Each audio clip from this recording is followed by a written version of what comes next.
well, we want you to pass. We want you to come to campus. We want you one day to come and serve Kenyans the way we are serving. God bless you, and I wish you well as you go back. Thank you. Thank you, Mr. Speaker. Thank you. You're gone half a minute.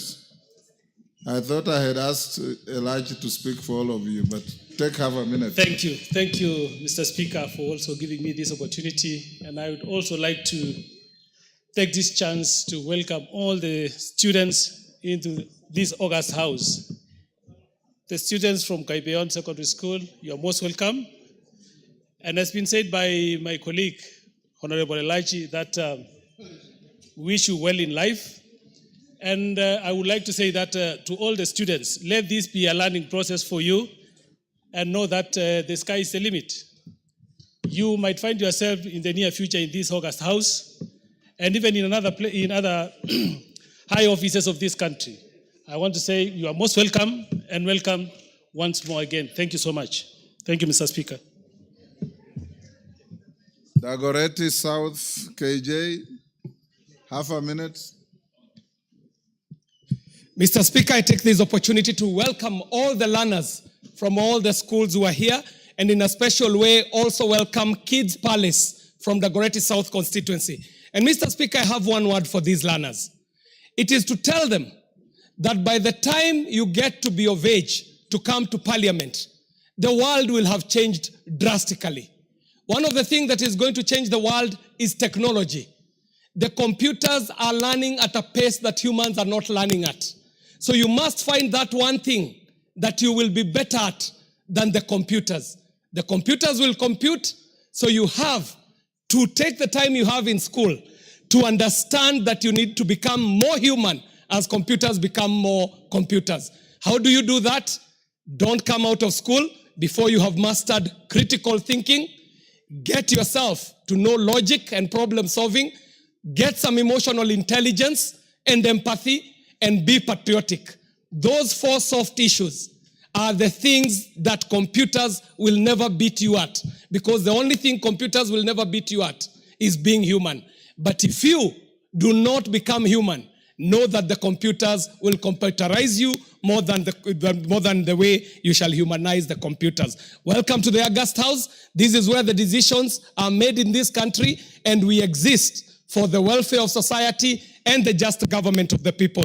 That is to solve all the problems that pertains to our people. Thank you very much. Try.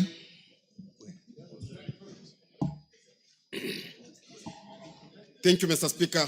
Honorable Speaker, I request for a statement regarding the disappearance of Mr. Charo Mae Karisa. Honorable Speaker, pursuant to the provisions of Standing Order 44 into brackets 2 into brackets C, I rise to seek a statement from the chairperson of the Departmental Committee on Administration and Internal Security regarding the disappearance of Mr. Charo Mae Karisa. Honorable Speaker, Mr. Charo Mae Karisa of ID number 2308474 is a resident of Samburu Kibaoni, area in Kinango constituency, Kwale County, and worked as a mechanic in Malindi, Kilifi County. On 16th of July 2024, as he was traveling from Mombasa to Malindi, he was abducted by unknown individuals alleged attached to the National Intelligence Service. It is also alleged that the abduction of Mr.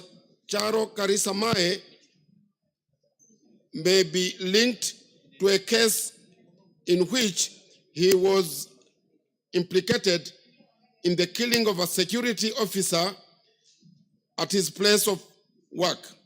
Efforts by the family of Mr.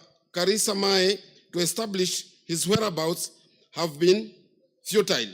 Honorable Speaker, it is against this background that I seek a statement from the chairperson of the Departmental Committee on Administration and Internal Security on the following. A report on the investigations into the disappearance of Mr. Charo Mai Karisa, including any indication of whether any security agents are holding him, and B, the steps taken by the Ministry of Interior and National Administration to prevent enforced disappearances and guarantee the rights of arrested persons as invest under Article 50 of the Constitution. I thank you, Honorable Speaker. Chair, Administration and Security. Tongoyo, when can you bring a response? Thank you, Honorable Speaker. We're able to give the response in 2 weeks. No. Honorable Speaker. A Kenyan has disappeared without a trace. It's true. I give you 1 week.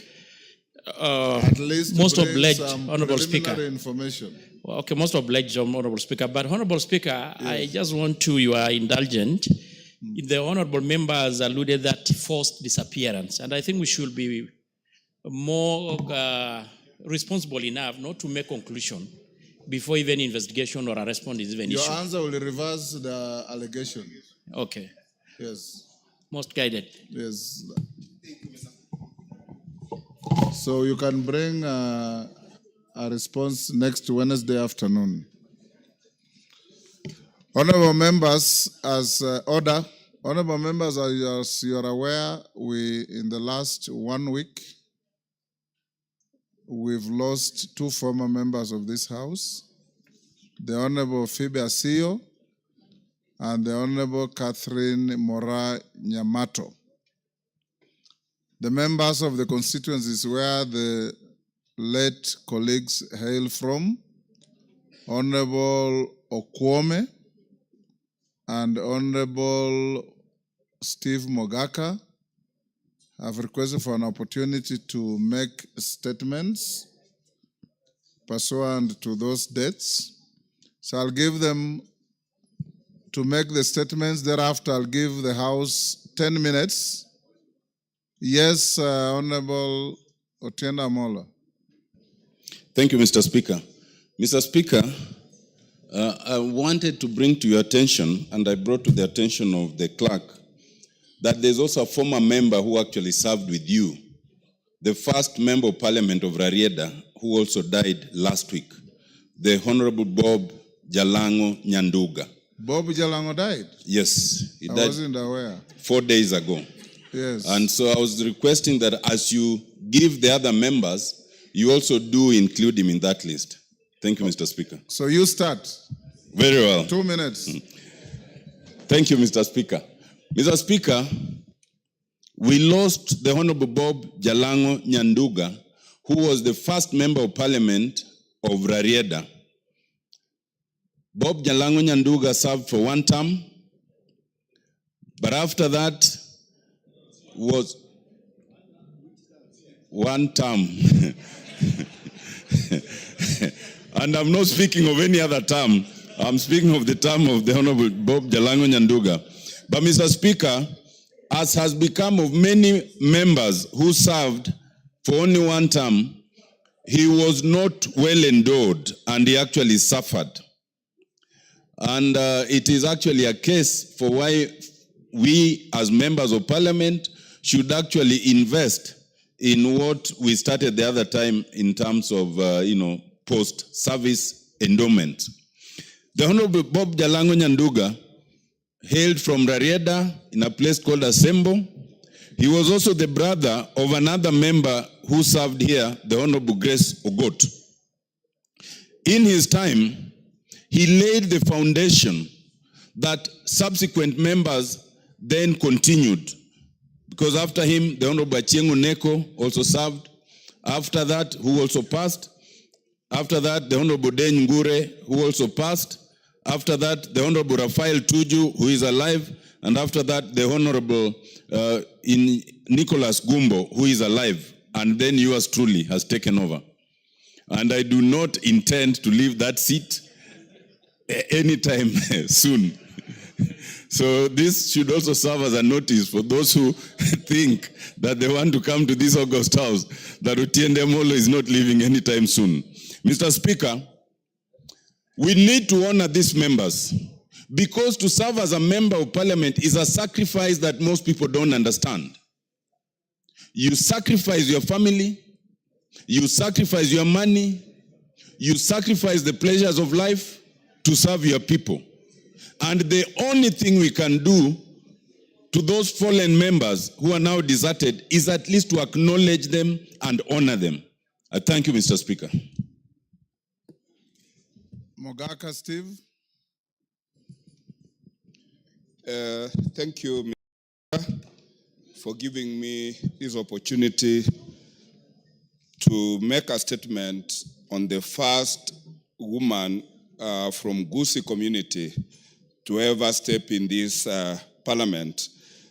Mr. Speaker, pursuant to the provisions of Standing Order 259D2B, I rise to pay tribute to the former nominated Member of Parliament, the late Honorable Catherine Moraa Nyamato, better known as Ekerebi, who passed away on the 16th of July, the year of the Lord 2025. Mr. Speaker, the late Honorable Catherine Moraa Nyamato, who was born on the 28th of February 1949, joined politics in 1997 as a nominated member through the then ruling party KANU, Baba na Mama, and where she served diligently until 2002. During her tenure in Parliament, she was a fearless advocate for gender equality, civic education, and women's rights champion. She also campaigned relentlessly against early marriages, female FGM, and low literacy among the girls. The late Honorable Catherine Nyamato continued to advance women's rights beyond politics as the Secretary General of the League of Kenya Women's Voters Caucus, where she was instrumental in the establishment of civic forums for women's political participation. Mr. Speaker, Honorable Catherine Nyamato was born at Nyabite Market, where I was also born, and she's my cousin, as well as cousin to the most flamboyant Member of Parliament from West Mogrango, the late Honorable George Justus Morara, who died in a suspicious road accident. Honorable Speaker, Honorable Nyamato's contribution to the nation will forever be cherished. On my own behalf and the people of West Mogrango constituency, I wish to take this opportunity to condole with her family, relatives, friends, and the people of Kenya at large for losing such a dedicated woman leader. May her soul rest in eternal peace. And thank you, Mr. Speaker, for giving me an opportunity to give this tribute to this gallant woman leader. Thank you, Mr. Speaker. Kwame. Okwame.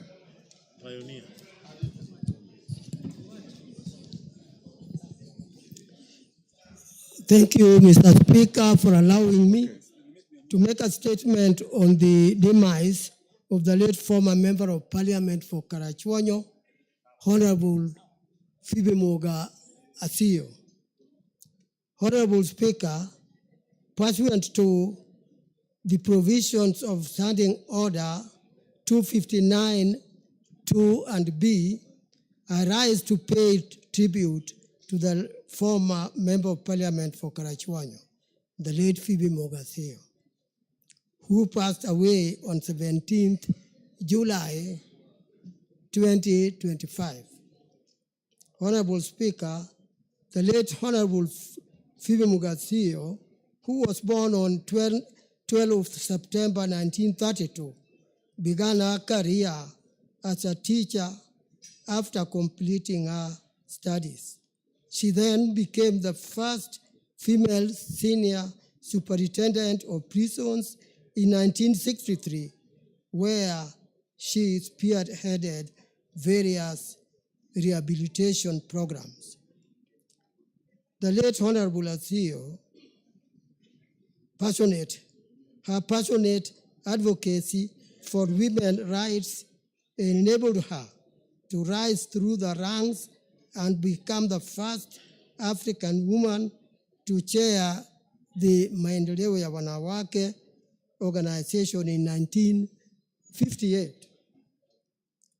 Mama Theo was a pioneer and trailblazer, who being the first senior Nyamato, I just like to salute her because Catherine was the first woman nominated from Bogichora ward in West Mogirango. I am the second one from the same ward and the same constituency. But other than that, Catherine was a mentor to most of us. She gave us a lot of wisdom, and she also guided us in our political journey. And also to the Honorable Phoebe Asio, who was a trailblazer and who also really helped and held the hand of so many women. And therefore, Honorable Speaker, to those amazing women, and for their sake, we will ensure that we continue with this fantastic job that they've given us. May their souls rest in peace. I thank you. Thank you. On Osero, you are the very last. Thank you, Mr. Speaker, for being the very last. For the avoidance of doubt, Mr. Speaker, I would like to inform the House that after Catherine Nyamato's nomination as a woman, the second woman is only one Renee, who is seated here. And I would like to inform the House that the burial will be conducted in Borabu on the 8th. That is my constituency. She was born and raised in Honorable Steve Mogaka's constituency, but she has been living in Borabu, and that is where she'll be interred. Thank you, Mr. Speaker. Thank you, honorable members. Yours truly here served with all the three deceased members. Nobody mentioned that the late Phoebe Asio, nobody mentioned that the late Phoebe Asio shook the country by defeating the dreaded Okiki Amayo at the time she stood to come to this parliament. Order, Millie. I gave you time. You had too many preliminaries and you couldn't make your point.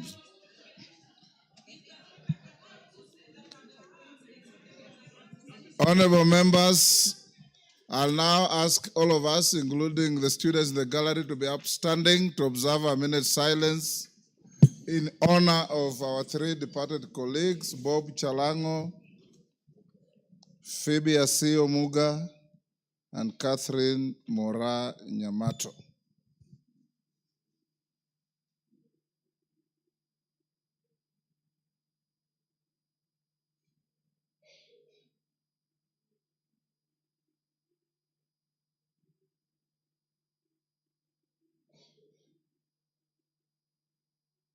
May their souls rest in eternal peace. Amen. Unfortunately, Millie, they are all from Nyanza. You may wish to know that when the terrorists hit Garissa University, I buried 9 students from my count of Bungoma in one day. So the French say, c'est la vie. Honorable members, we'll now go to order number 7, questions. Majority Leader, Minister is in the house. We'll now start with the questions.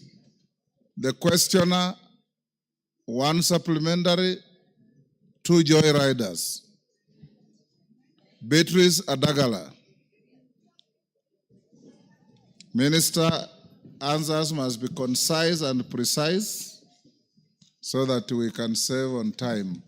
But before Adagala, you ask your question, let's just acknowledge the presence of students in the house. In the Speaker's Gallery, St. Faustin Kerogo from Kirinyaga County, Kirinyaga. Ya Girls High School from Central. They don't indicate the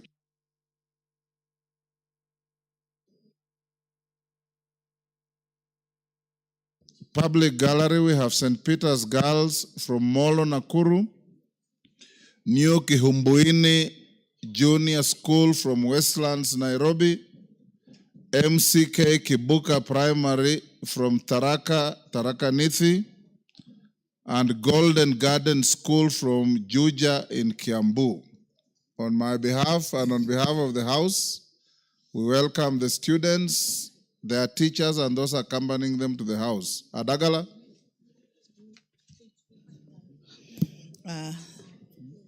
Thank you, Mr. Speaker, sir.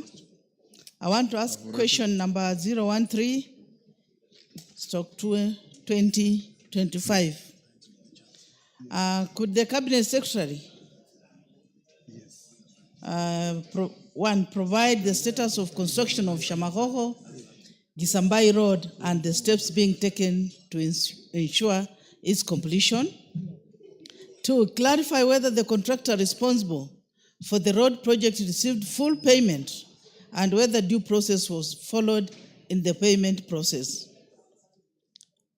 3, outline the measures taken by the ministry to address structural defects such as cracks, sliding grounds along the road, particularly around Kisigwa area.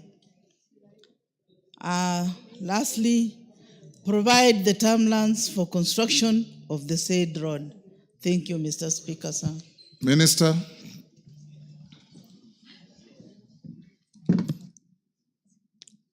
Thank you, Honorable Speaker, members of this Honorable House. Good afternoon. Let me very quickly respond to Mheshimiwa's question regarding this Kisambai Hamisi Senende Shamagoko Road junction project, which I wish to state that it is currently 95.4% complete with 13.7 kilometers of the project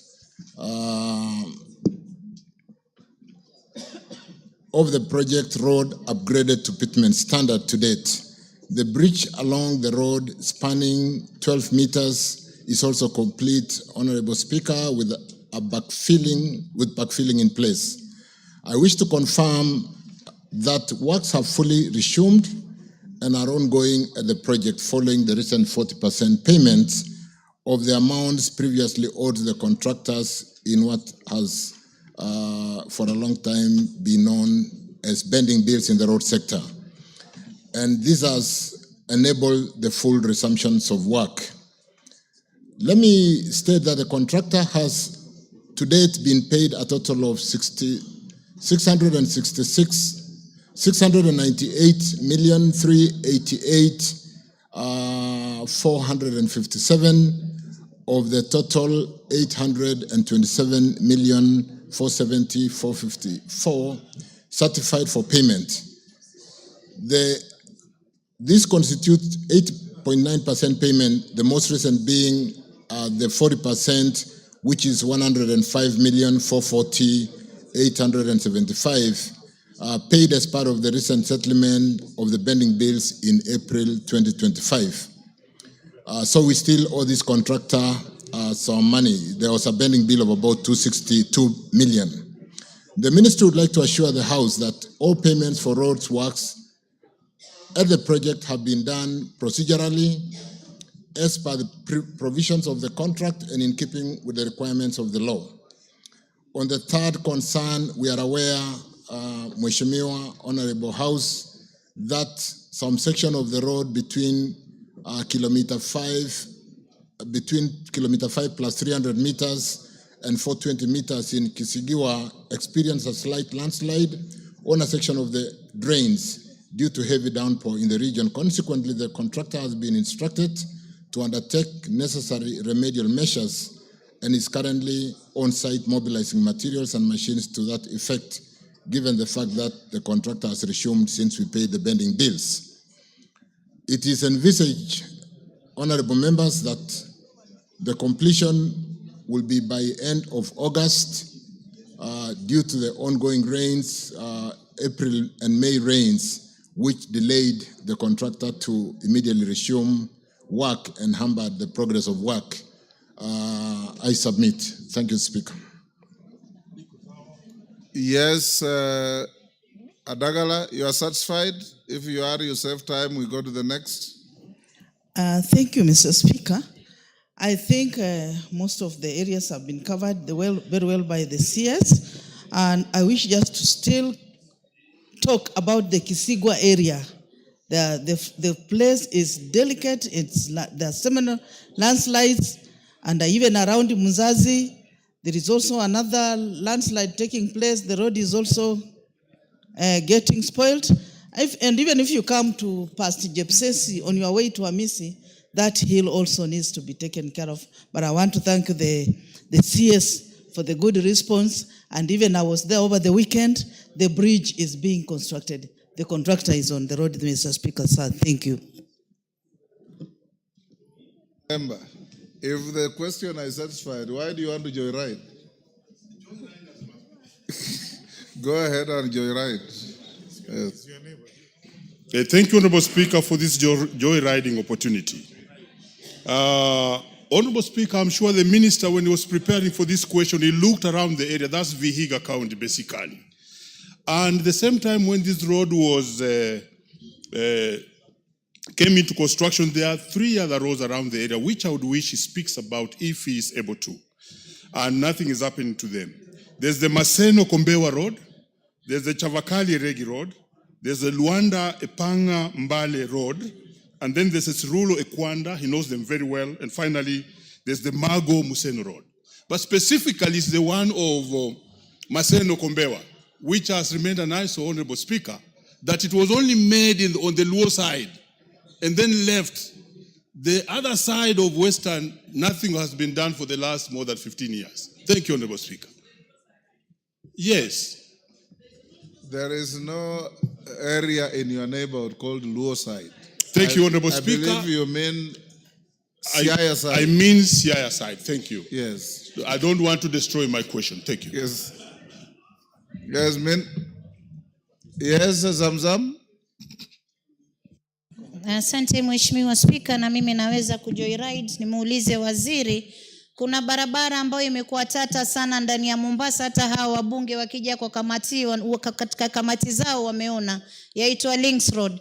Mheshimiwa Waziri, mikakati gani umeweka kuhakikisha kuwa ile Links Road imetengezwa? Manake hata pale kumetokea ajali, mwanamke mmoja na tuktuk akadungwa macho, hivi tunavyosema yuko hospitali hana jicho moja, kwa sababu ile barabara iko mbaya sana. Na kisha ile ya Mwakirunge, toka mlivyoacha kujenga paka sasa haiendelezi. Tutataka kujua muna mikakati gani ya kumaliza pia ile ya kwenda Mwakirunge. Asante sana Mheshimiwa Minister. Thank you again, Speaker.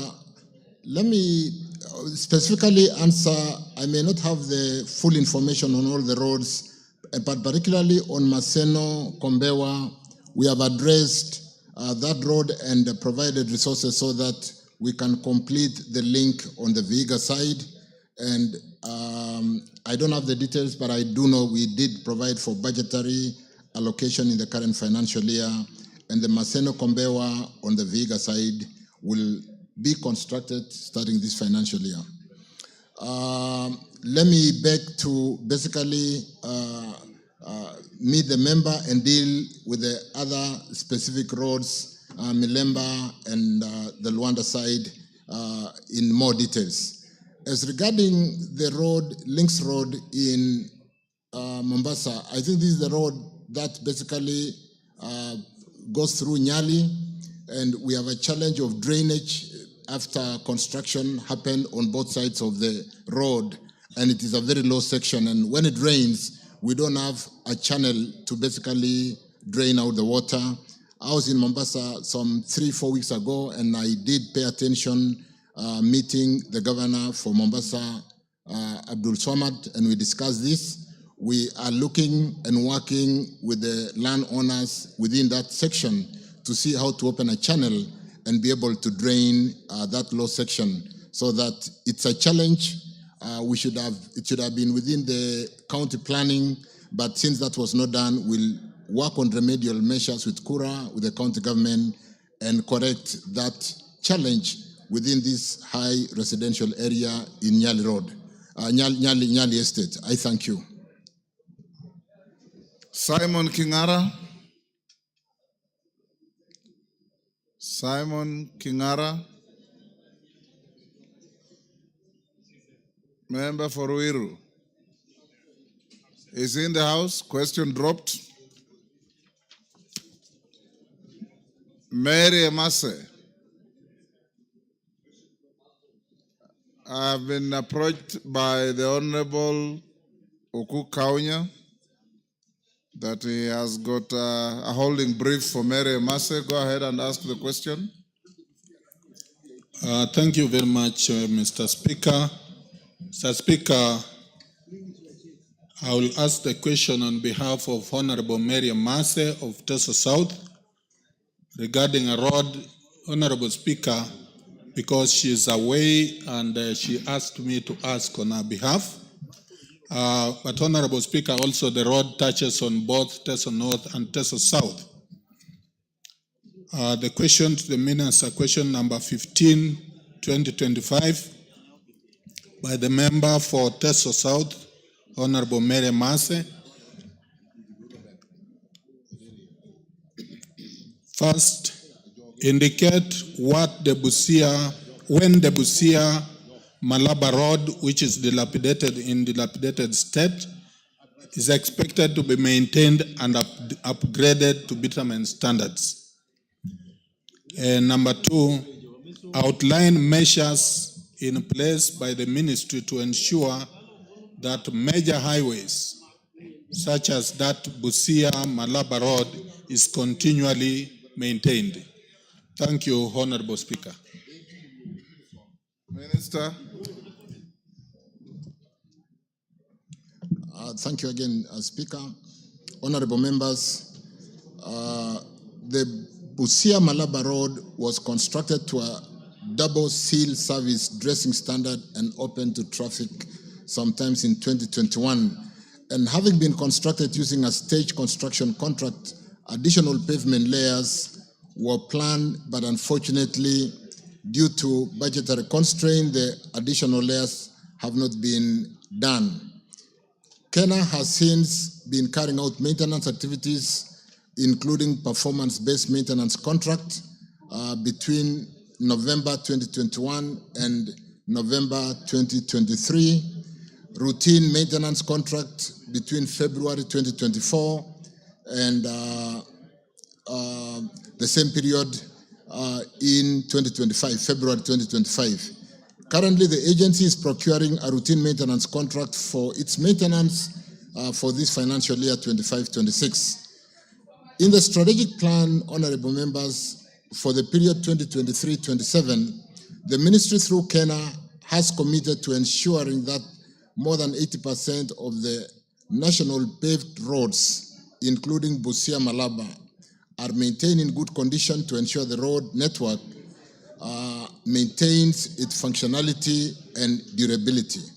And to achieve this, honorable members, the agency has programmed maintenance works annually for this road, given the significance of the road being part of within the northern transport corridor that services the landlocked countries that we service through the port of Mombasa. I submit, Speaker. Thank you. Thank you. Oku Kaunya, the first shot goes to the questioner. Thank you very much, Mr. Speaker. Mr. Speaker, the CS has tried to answer the question, though he did not explain those additional layers, when are they going to be implemented. And Mr. Speaker, I also wanted to tell the CS that actually that road has caused a number of accidents, that people have lost lives because of the big potholes on that road. So the maintenance of 2024 referred to in the response does not seem to match what is on the ground.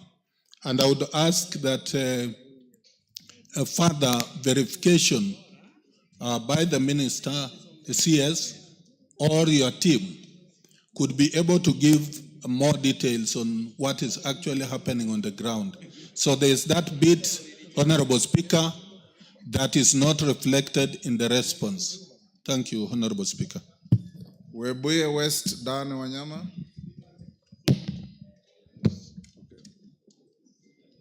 Yes, Thank you. Dan. Thank you, Honorable Speaker. Let me joyride on this question and ask the CS on the Sikata, Nalondo, Bokoli, Kimilili Road. The contractor was on site up to Hachonge and it disappeared. Since then, the road from now Hachonge to Kimilili, it is totally impassable. If the CS can highlight on the situation, given that he was mentioning about paying the bending bills. Yes, Martin Owino. Thank you, Mr. Speaker. On the same note, I would like to ask the CS whether you have any standard measures which the contractors are using to maintain these roads. Because if you take, for example, a road from Katito, Homa Bay, and Rongo, some spots are dug even 6 inches deep. So the intention is good to repair them, but they are left for almost a week there.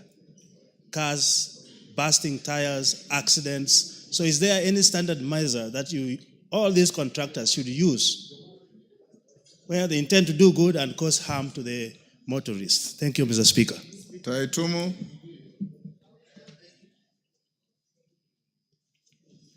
Thank you, Mr. Speaker. I would like to ask the minister whether he is aware, despite having signed MOUs with the constructors, of the roads that I have stored, Kaelo, Kamukunji, Mutuati Road. The contractor is not yet on the road. I would like to know the measures that we are taking to make sure that that contractor is back on site to do what he is required to do on that particular road. Oundo. Speaker, thank you. I just wanted to add on the same issue of the roads, and this specifically the Busia-Kisumu road. Could the Cabinet Secretary tell us when they are going to do repairs? Because the potholes on that road is just a dead trap, and we are going to lose very many lives soon. Consider the trailers and everything. And of course, you could also tell the nation what plans do they have to congest the Busia border point because of the long line of trailers full of fuel. In the event of an accident, it's a catastrophe waiting to happen. Thank you. Bowen, Waziri, take a few of those short ones. Thank you, Mr. Speaker. Mr. Speaker, I would want to ask the Cabinet Secretary if he's aware of Chesoi, Tirap, and Embobut Road in Marakwet East, Mr. Speaker, whose contractor disappeared from the site almost 3 years ago, and up to now, they have not resumed. Mr. Speaker, number 2, I would want... A joyrider has no right to 2 questions. Yes, Millie? Thank you, Mr. Speaker. The CS knows about the Mbita Sindo Road, which I ask all the time that he comes here. But today my question, Mr. Speaker, is regarding Rusinga Ring Road that is currently being tarmacked. And there are 3 contractors. How do you ensure that they maintain uniformity? Because you can see each of the contractors is coming. Some are doing very good work, including the offsides, I don't know what they are called, those arms. They're doing very good work, but others are just concentrating on the main. How do you ensure that that is done, Mr. Speaker? But I've mentioned Sindombita, which I always mention for him. Yes. Murugara, then Minister, you answer those. Thank you very much, Honorable Speaker. Honorable Speaker, the Cabinet Secretary is aware of the famous, it's now famous, Chakariga Marimanti Road. Commenced 11 years ago, stored for those 11 years, and recently, Honorable Speaker, the Cabinet Secretary promised that a contractor would be going on site immediately. It's about 4 months now, and there are no signs whatsoever that any contractor is coming back. The people of Tharaka would like to hear from you candidly. When is the contractor coming back to complete that road? Thank you. Minister. Thank you again, Speaker, for those supplementary questions. Let me start from Kaunga's question is regarding the standards basically used to maintain some of these roads on performance-based contract. And I think it was basically a comment to urge us to get down to the ground with our regional engineers and confirm that they do perform in line with the contract. And the point has been made.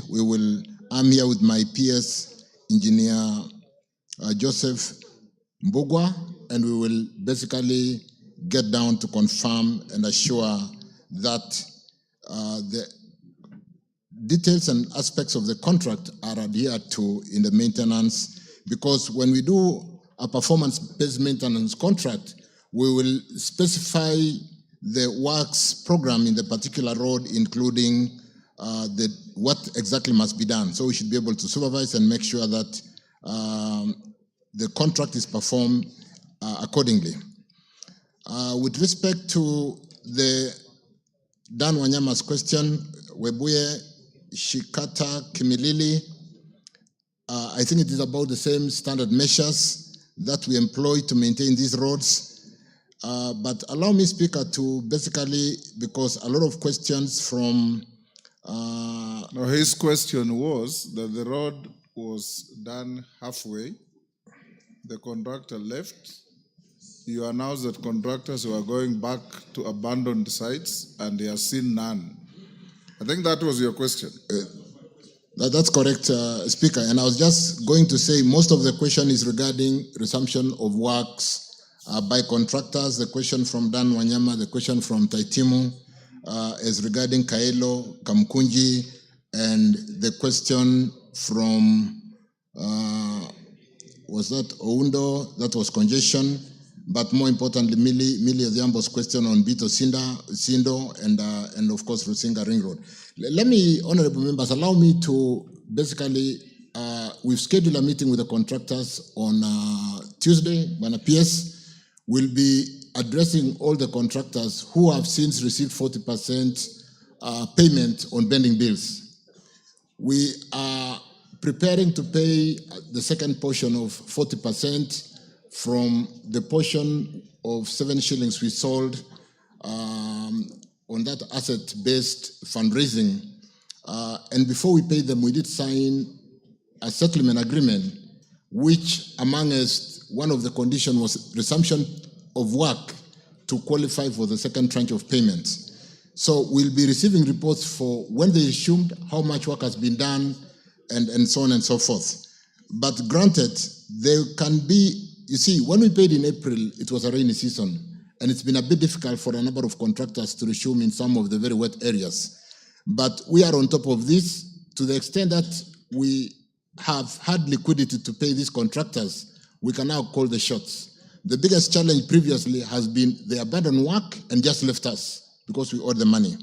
But because we've paid them and we have the second tranche of payments to pay them, we will be receiving reports from all the contractors countersigned by our regional engineers on when do they resume, how much work have they done to be able to qualify for the second tranche of payments. So to the extent that we have the cash to pay them, we will then be more hard, we'll be calling the shots. But even having said that, Honorable Speaker, honorable members, a lot of work has resumed across the country.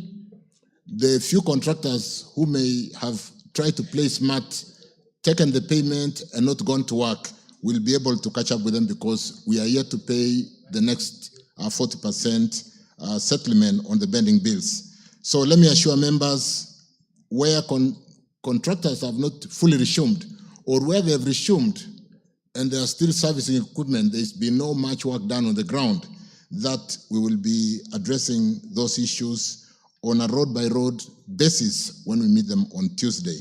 And the Speaker, I just chose to basically give a general answer because we've called all the contractors and we'll be doing that on Tuesday to the extent that we are now calling the shots because we are able to pay them. Previously, the biggest challenge, contractors abandoned work and just left us.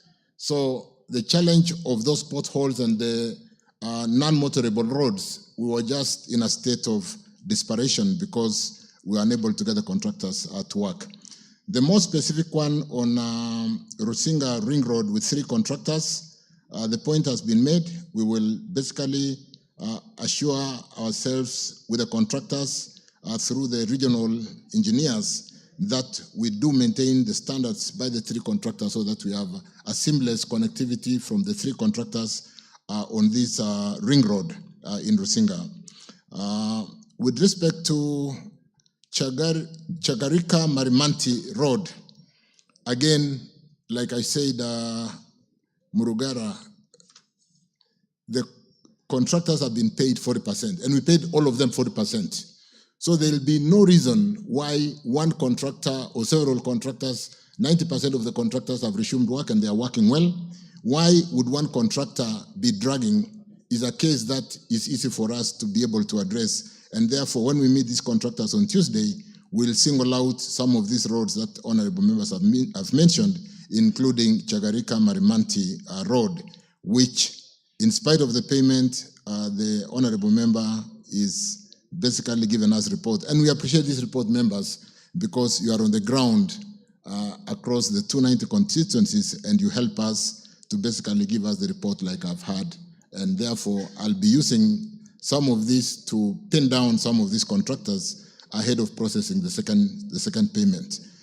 That includes Bowen's question on Chesoi, Tirop, and all the other questions regarding resumption. I think we're in a very good place today, honorable members, as regarding really taking a hard stand on contractors who had abandoned work because as we speak today, we have paid them and we are ready to pay the second tranche to be able to push them to deliver on their contracts.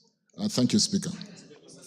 Minister, you say you'll meet the contractors on Tuesday. Next week. Members, just take your seat. Because each one of you has a story to tell about contractors who left the scene have never come back. If he is meeting the contractors on Tuesday, all of you send your roads where the contractors have not resumed to my office. I do a composite letter for you to the minister so that when he meets them on Tuesday, he is able to address each and every road that you have identified as stalled and no work resumed after 40% payment before the next 40% payment. Does that help us? Yes, Majority Leader? Honorable Speaker, that guidance is good and I think it will help members. But at a more general perspective, Honorable Speaker, and I hear what the CS is saying, he's speaking about contractors. But Honorable Speaker, it is my view or my opinion that the problem is not necessarily with just contractors, but also liturgy within the Ministry of Roads and Infrastructure, and especially the implementing agencies. I know the CS, you now have new leadership both at KERA and KENHA. And I must commend the actions that were taken in those 2 state departments because of overwhelming liturgy and almost sabotage of work on the roads sector, Honorable Speaker. And therefore wanted to hear from the CS, as much as you point fingers at contractors, these contractors are business people. They are there to make a profit and they will have no loss if they are paid. They mobilize a bit of infrastructure on the ground without work being done and wait for the next certificate, to issue the next certificate after doing a bit of work. But what will the CS do to ensure that the liturgy we have seen in the state departments for roads, especially the implementing agencies, Honorable Speaker, is also dealt with at the ministerial level? A policy direction on your acting director generals at KENHA, KERA, and the substantive Director General at Kura to make sure that they are taking personal responsibility to ensure that work is ongoing. Because CS, it cannot be you and the PS supervising contractors. Yet you have director generals, you have regional managers, both for Kera and Kenha and Kura, they are engineers.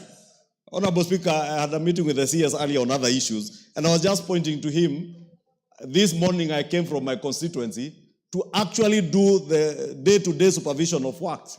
For a small road, I think 500 meters being done by Kura. The officer who was sent there by the DG Kura had no idea where the road is. In fact, I left Kikuyu this morning, this lunch, Honorable Speaker, without having seen that officer because he could not even trace where the road is. But that is a person who is charged with supervising that work, Honorable Speaker. And therefore, I want to hear what the CS has to say about liturgy within the State Department, because that is a fact that we cannot run away from. These members, Honorable Speaker, have a personal touch to these roads because they involve their members, the members of the public that they represent.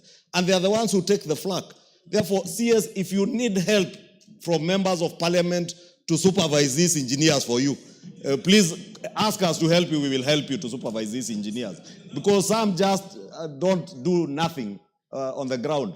Mambo kwa ground, Honorable Speaker, as I say, need different, as they say. And therefore, I want to beg you that as much as you be convening contractors, the most critical people to convene are your State Department officers, not to be lethargic with their work. Thank you, Honorable Speaker. Yes, Jane Kara, you had a point of order.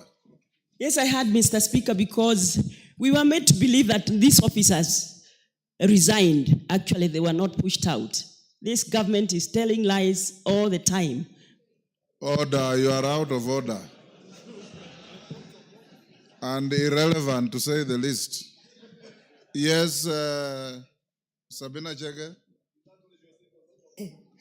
Thank you, Mr. Speaker. Mine, I just want to echo what the leader of majority has said, and I want to request the CS, Mr. Speaker. We have the famous Mau Mau roads. Mr. Speaker, some of the roads, the way they were done, there are only small sections that are remaining so that you can connect and the road is finalized. But you find the engineers and the people responsible, they will start another road, and then the other road is so impassable, and only a small section is remaining. I want to give him an example of a road called Karinga, Kagondo, Kinyona in my Kigumo constituency. And just a small section, there's a road from Mununga going all the way to Kinyona. But a very small section, Gituamba to the junction of Kinyona, very few kilometers, Mr. Speaker, they were left. And so the road is impassable, there's tarmac halfway, and then the other side there's tarmac, and somewhere in between, people cannot be able to access to proper transportation, especially now that it's raining. So, Mr. Speaker, I just want to encourage the CS and the PS. Let your officers be on the ground, let them advise you. Look at the low-lying fruits. If the money is not enough, look at the small sections that can be able to join and complete one road. It's better one road that is complete instead of several that are incomplete. I thank you, Mr. Speaker. Minister, those are largely comments.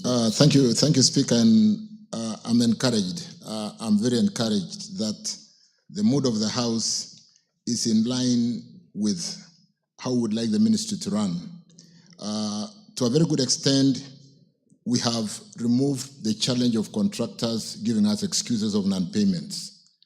And this is why we now zero in, and like I said, I'm encouraged to hear the mood of the House on ourselves as a ministry with the agencies. We did have a meeting with all the regional engineers for both Kera, Kena, and Kura on Friday last week, a day-long meeting to basically script what I'm hearing from the House with respect to performance. And you do know, honorable members, it is no secret that in the last survey of corruption index, my ministry was rated the most corrupt ministry, followed by the others who have been dealing. We have overtaken the police. We have overtaken the police. So we talked to that. We need to address and get value for our money to ensure that we don't get a situation where we are building a kilometer of road for 3 times the price. And when you go to the ground, the 3 times price does not even deliver what is meant to be built for 1 kilometer.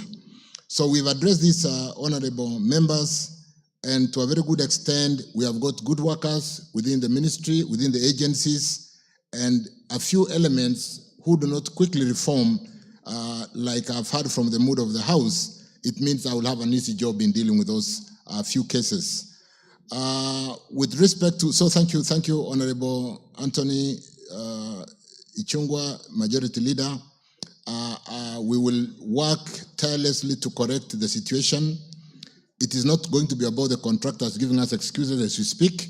When we meet them on Tuesday, it will not be excuses. We'll be expecting a countersigned report between the contractor and the regional engineers, and the countersigned by the agency DGs on the status of every road that has been paid for and whether resumption has happened, if it has not happened, and to a very good extent, the few elements who do not quickly style up, we will be taking unprecedented corrective measures to ensure that these roads, and we do know how close roads is to members of this House, and this is why we have the kind of challenges we are having even with RMLF on, is RMLF working for us? And even as we talk about amending that section 6 of KRB Act, we do know you are very passionate about roads, and I want to assure you members, I'm going to lead from the front. Regarding Mau Mau roads, I do agree. We had so many tribunaries in Mau Mau roads. We provided funding, and I want to assure this House through the question asked by Honorable Sabina Chege that we've paid attention, and I'll pay more attention to ensure that these commitments which have been made are delivered before we basically do other service roads along the main artery. So let me basically just end again by saying I'm encouraged by the mood of the House, and with the contractor payments having been made, like I've said, without the risk of repeating myself, we will work on the agency to make sure our staff do what they are employed to do. I thank you. Phyllis Barto.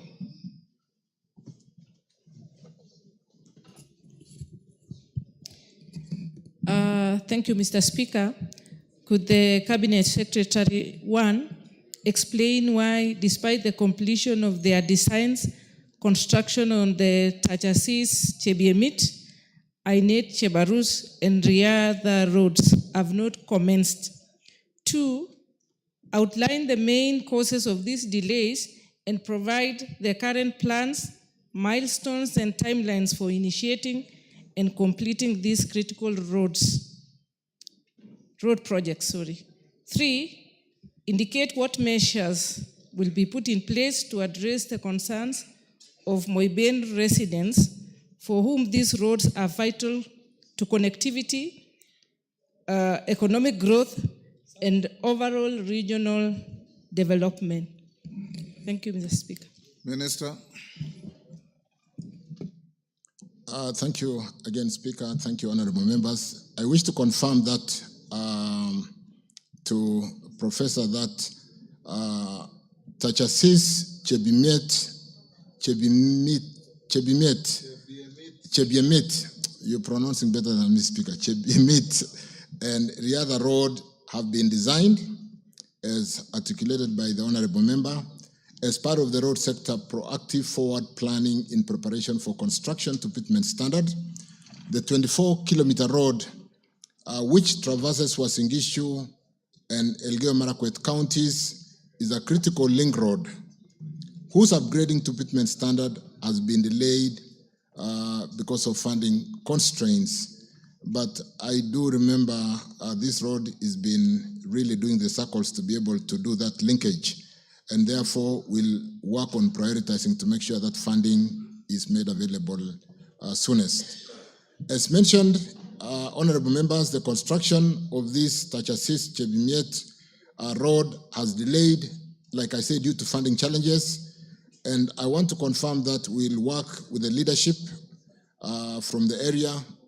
Prof, I'll work with you very closely to prioritize its construction and make sure that funding is made available. The designs propose a phased approach to be able to mitigate the funding challenge, where we will seek to do the first phase with maybe even 5 kilometers and do the second phase. First phase, 5 kilometers, we are proposing to do Tachasis, that junction to Cap Gideon or Cap Gideon, the way it is pronounced out there. And the second portion, 19 kilometers from Cap Gideon to Karandile, Chebiemit, earmarked for a second phase. So the timelines for completion and milestones shall be determined, but I want to plead with the honorable member that we can sit down and basically, like I said, with the leadership and be able to agree on the timelines. The ministry through the Rural Road Authority, KERA, routinely undertakes maintenance of this particular road, together with other roads in the constituency as prioritized by the Constituency Roads Committee under the 10% link and 22% RMLF funding annually, which, like the majority leader said, we had a side meeting and we are expediting to unlock that challenge so that even for this financial year, that fund is made available so that we can basically work with the Constituency Roads Committee to ensure that our roads are maintained. And this is in cognizance of the need for connectivity and contribution of roads to social economic growth and development. I submit, Speaker. Thank you. Yes, because Phyllis, are you satisfied? Yeah, must have the first supplementary. Mr. Speaker, I only heard about Tachasis Chebiemit, but he hasn't said anything about the two other roads, that's Ainet Chebarus and the Riada roads. The two are specifically in within Eldoret city. And Mr. Speaker, I would also wish to request that even if they are going to do the first up road of Tachasis Chebiemit, it will be better if they did from Tachasis to Karandili, and then the second phase starts from Karandili to Chebiemit, because Tachasis to Cap Gideon will not be of any economic activity. Economic relevance, sorry. Thank you. Bokose? Thank you, Honorable Speaker. I want to thank the CS for that response. While we are in Uasin Gishu, there is a road, Tarbo, Tongareni, Papaton, all the way to Kisawai and Endebes, which His Excellency the President. It doesn't pass Tongareni, it's Tarbo. Tongareni constituency. Yes. Yes. But if you want to be precise, it's Tarbo, Naitiri, Sihendu, Babaton, Kisawai, Endebes. Kisawai, Saboti, Endebes. Yeah. That is the road. Yes. I agree with you, Honorable Speaker. Yes. And you are aware that His Excellency, the President, has pronounced himself on several times on that road, even as early as last month when he announced that the work on that road is going to begin. And for us who come from that side, every day wananchi are asking us, when is the work beginning? And I don't know whether we were made to be aware that it is divided into two lots, lot 1 and lot 2.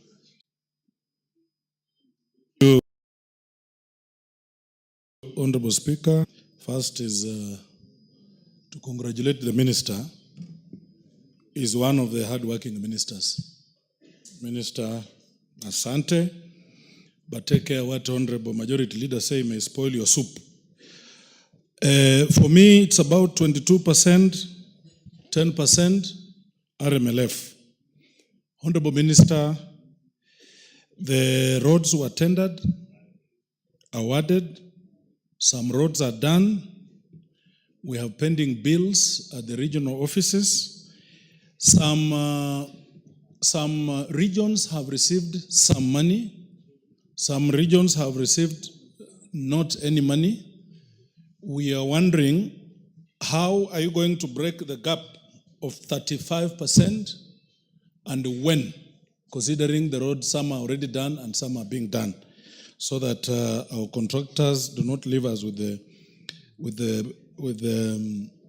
pending bills and are not disenfranchised in any way.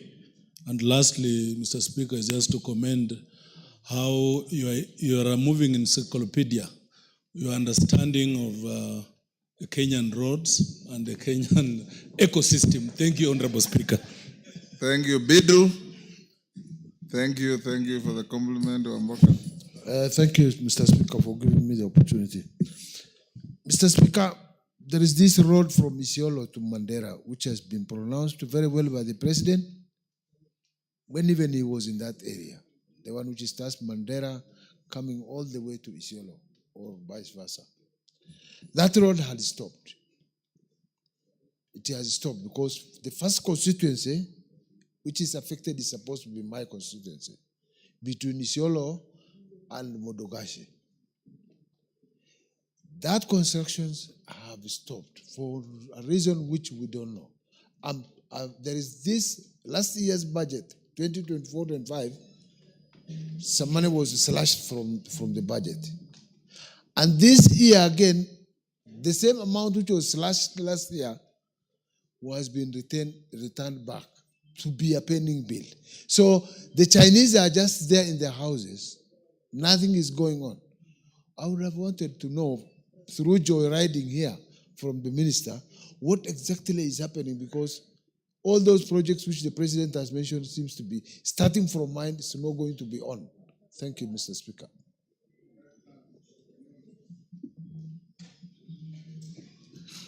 Thank you very much, Mr. Speaker. On a CS, the road that His Excellency launched when he was a Vice President was it's not complete between Kapkoi and Soimini. And Mr. Speaker, the people on the ground have always said they'll do something about it. And nothing has been done. The road is even now impassable. Two, what are you doing about the damaging of the roads? Because the trucks will carry this material from West Pokot and spoil the same road that actually were made, and it's now even becoming impossible to use those roads between Kapkoi and Soimini. And I think we share the same road with Bokose. It's about 12 kilometers. Chinese actually were supposed to complete that road. Up to now, I don't know what is happening. Saidi Poster.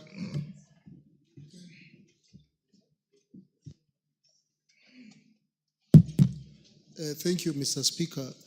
My story is a bit unique because I have a road in my constituency that is Boji Masalani Road. This road was done almost 10 years back. 75% of the road has been done. But in between, there's a portion of about 5.3 kilometers. It's an area that is flood-prone area, 5.3 kilometers.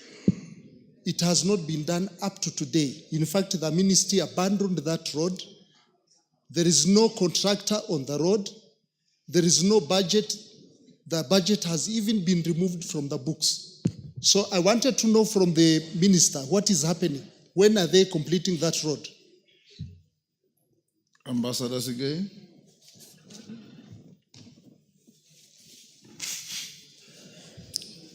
Thank you, Mr. Speaker, for giving me this opportunity to also say something about the CS's statement today. First of all, I want to thank him. Order. You're out of order. You are joyriding on a question by asking a question, not making a statement. Okay, Mr. Speaker. I wanted to say, I want to thank the minister for the good job he's doing in the ministry. And Mr. Speaker, I want to say that the road from Tajasita in Sotik to Chebole is ongoing. But I want to ask a specific question about the road which is linking Sotik and Pureti through Cheborge, which has taken a very long time, Mr. Speaker. It's almost impossible. I raised this issue some times back in this house, but nothing is going on. The contractor is no longer there, Mr. Speaker. Thank you, Speaker. Minister. Answer those.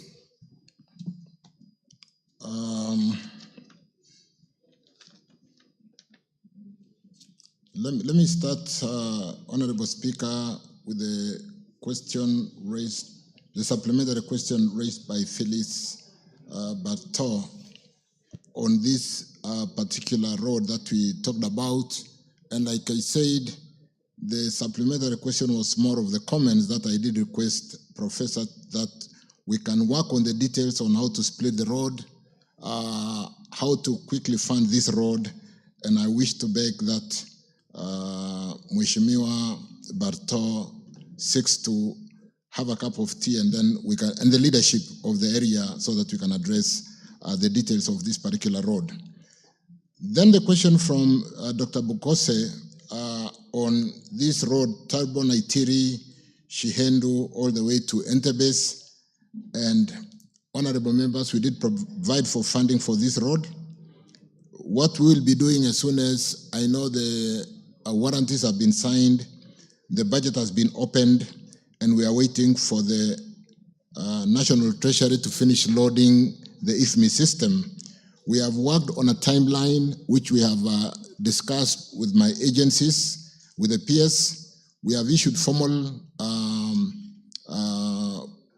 instructions to the agencies on a very clear timeline on when they should all be advertised, by when should they be evaluated, awarded, the 14 days tender notice to award, the performance guarantee to be issued, and when the road should start.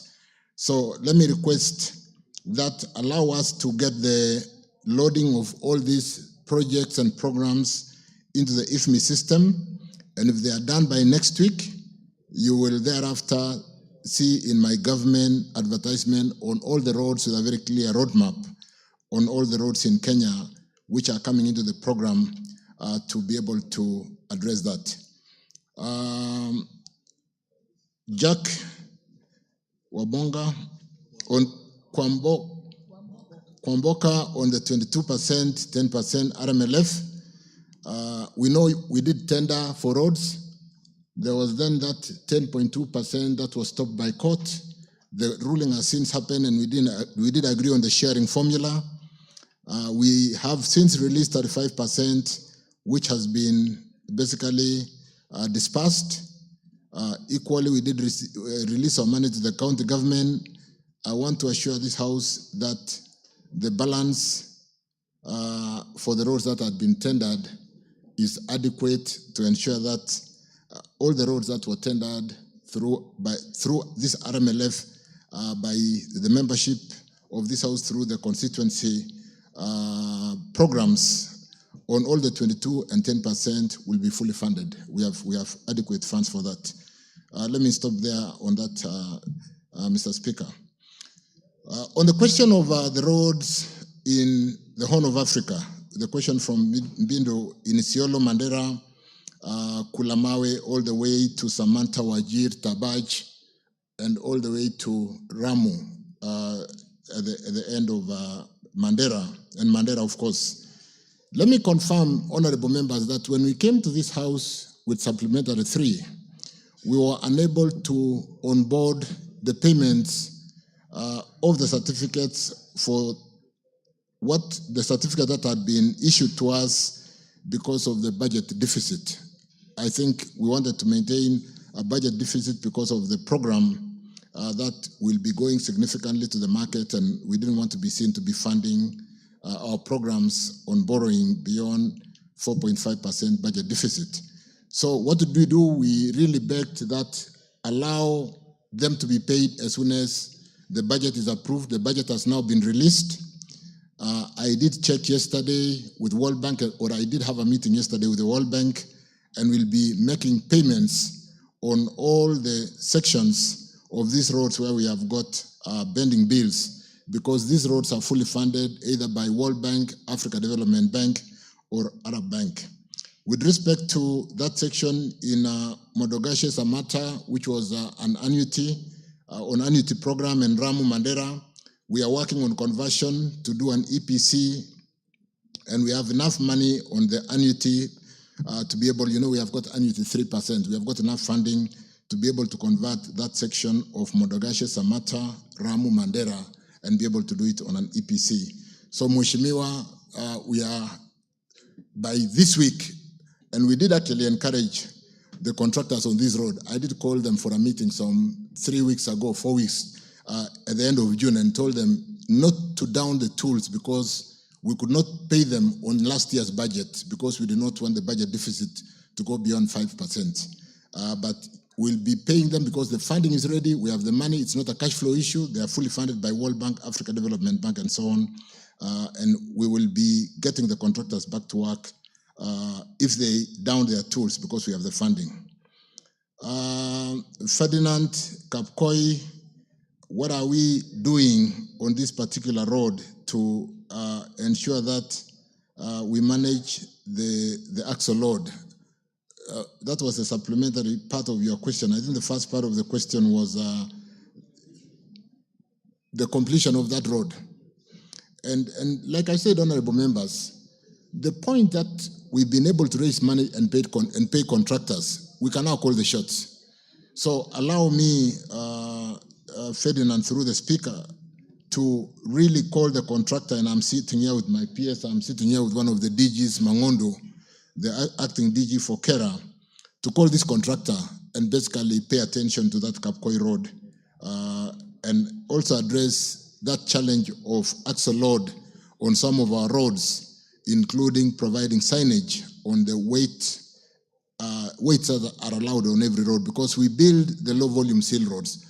But because there wasn't adequate communication and we did not have weigh bridges to basically manage the weight on those roads, a lot of our roads have gone in a state of disrepair.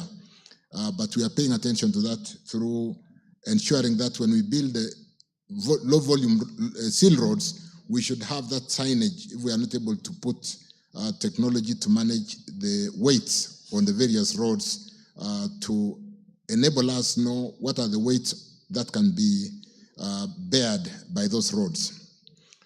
On Masalani Road, 75% complete with some 5.3 kilometers undone.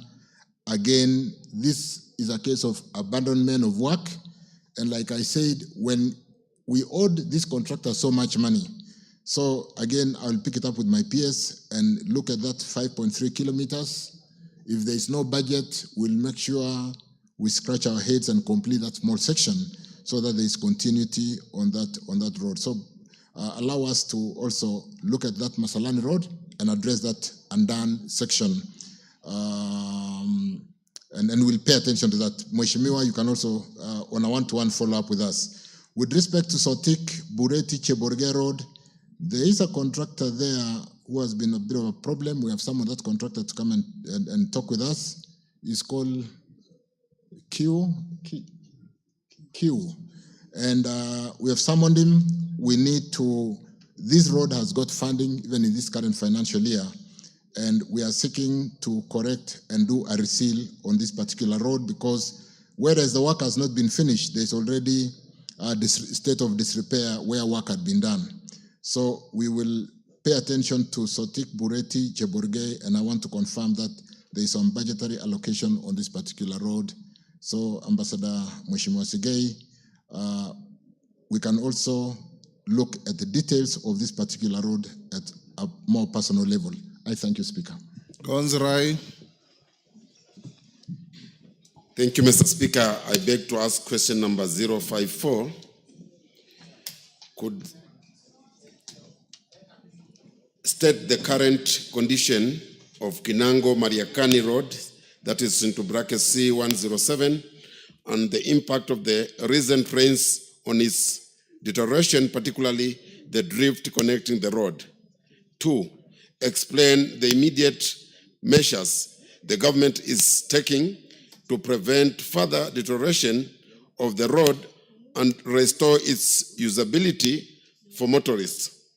3, outline both short-term and long-term intervention, including any placed collaboration with other agencies to provide a lasting solution to repair and maintenance of the said road. 5, No. Yes. 4, clarify whether there is a budgetary allocation for upgrading the road to bitumen standards in the year 2024-2025 financial year, and if so, what steps have been taken to upgrade the road and details of the costs allocated. Thank you, Mr. Speaker.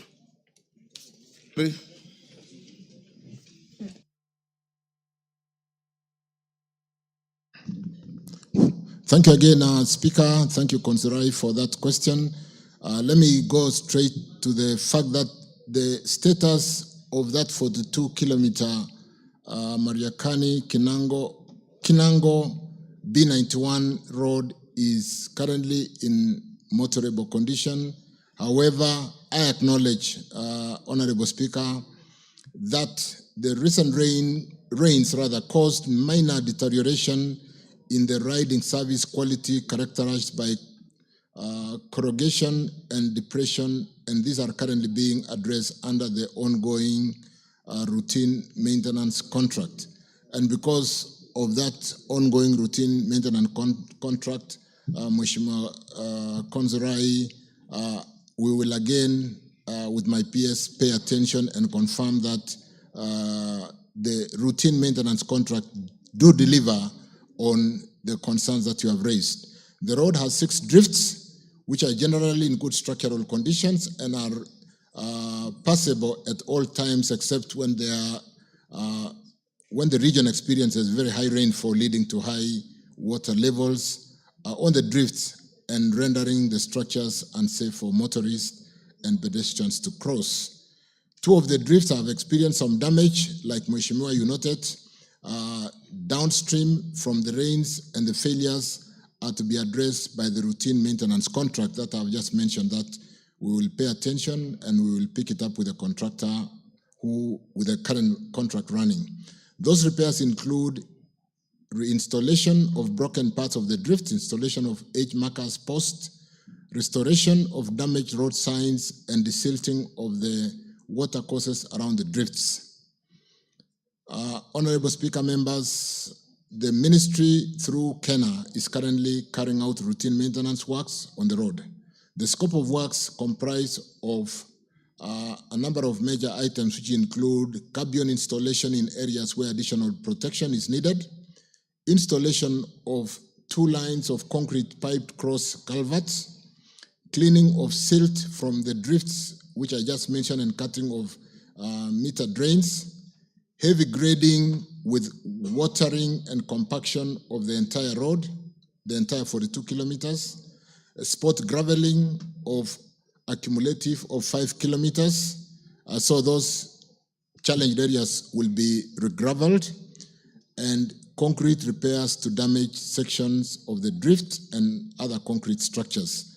And like I said, we will work with the PS to make sure that there is proper supervision so that we deliver for the time being on this gravel road before we put it on a pitman standard. The contract commenced on 19 September 2024, and I wish to state that the works have been completed. In the short term, the Kenya National Highways Authority, let me correct that. I'll confirm whether the works has been completed, because we need to really pay attention to that. In the short term, the Kenya National Highways Authority intends to progressively replace the drifts with concrete box culverts starting in the current financial year. In the long term, the permanent solution lies in upgrading the road to pitman standard. However, this will only be possible when resources become available, and I want us to work very closely with Mheshimiwa, because we currently working and advanced with Kwale Kinango pitman standard, which are stalled because of non-payment, and I think there is very good progress on this side of Kinango to Kwale. So we need to look at the other side from Kinango to Mariakani. I think we will work on the budgetary and basically complete that loop coming out of Mariakani on the other side, where we are also working on dualing to the whole entire corridor, and including what we are doing on that road, having paid the project affected persons and working on that Kwachomvu Bridge on the lower side as you approach Mombasa, that had been suspended for the last 6-7 years, and which will complete in the next 2 months. I thank you, Speaker. Yes. Maungu? Oh, sorry, Maungu, hold. The questioner himself must have the first shot. Mr. Speaker, while accepting actually what the minister has actually stated in this particular road and saluting him on the Kinango-Kwale road, I think, Mr. Speaker, if the minister can just pay a lot of attention on this Mariakani or the Kinango-Mariakani road, because that is the only source of survival in Kinango, because of the fact that where we get our goods for life is Mariakani. So if that road is not passable, then we are actually in danger. So because of the rains that we had, I think it is now time that with the 2025-2026, if you could just actually act with speed to ensure that the concrete drifts and the scope of Maram can be increased so that at least you can make this road more passable. Thank you, Mr. Speaker. You, Konzrai, that's a positive. Sir, first and foremost, allow me to appreciate the CS for work well done, especially ensuring that stall projects have resumed, especially in areas like Luanda. However, Mr. Speaker, allow me to bring to your attention that we have a lot of damage taking place on these low-volume roads across the constituencies because of overweight by shrewd business people who end up destroying these roads. I wish to find out what strategies the ministry, through KERA, has put in place to ensure that this critical infrastructure in the rural setup, Mr. Speaker, is observed, because Kenya has actually been able to put way bridges across to ensure that no overweight takes place. But we have a lot of damage taking place in the small roads, Mr. Speaker. So probably how he intends to secure the same will help us. Thank you. Oyula. Thank you, Speaker, for giving me this opportunity. I want to raise an issue to the Minister. Is the Minister aware that the road from Ejinja, Bumala to Port Victoria is developing potholes? And if action is not taken immediately, they will become bigger and bigger and be more expensive in the future. Thank you. Yes, Owen Bayer.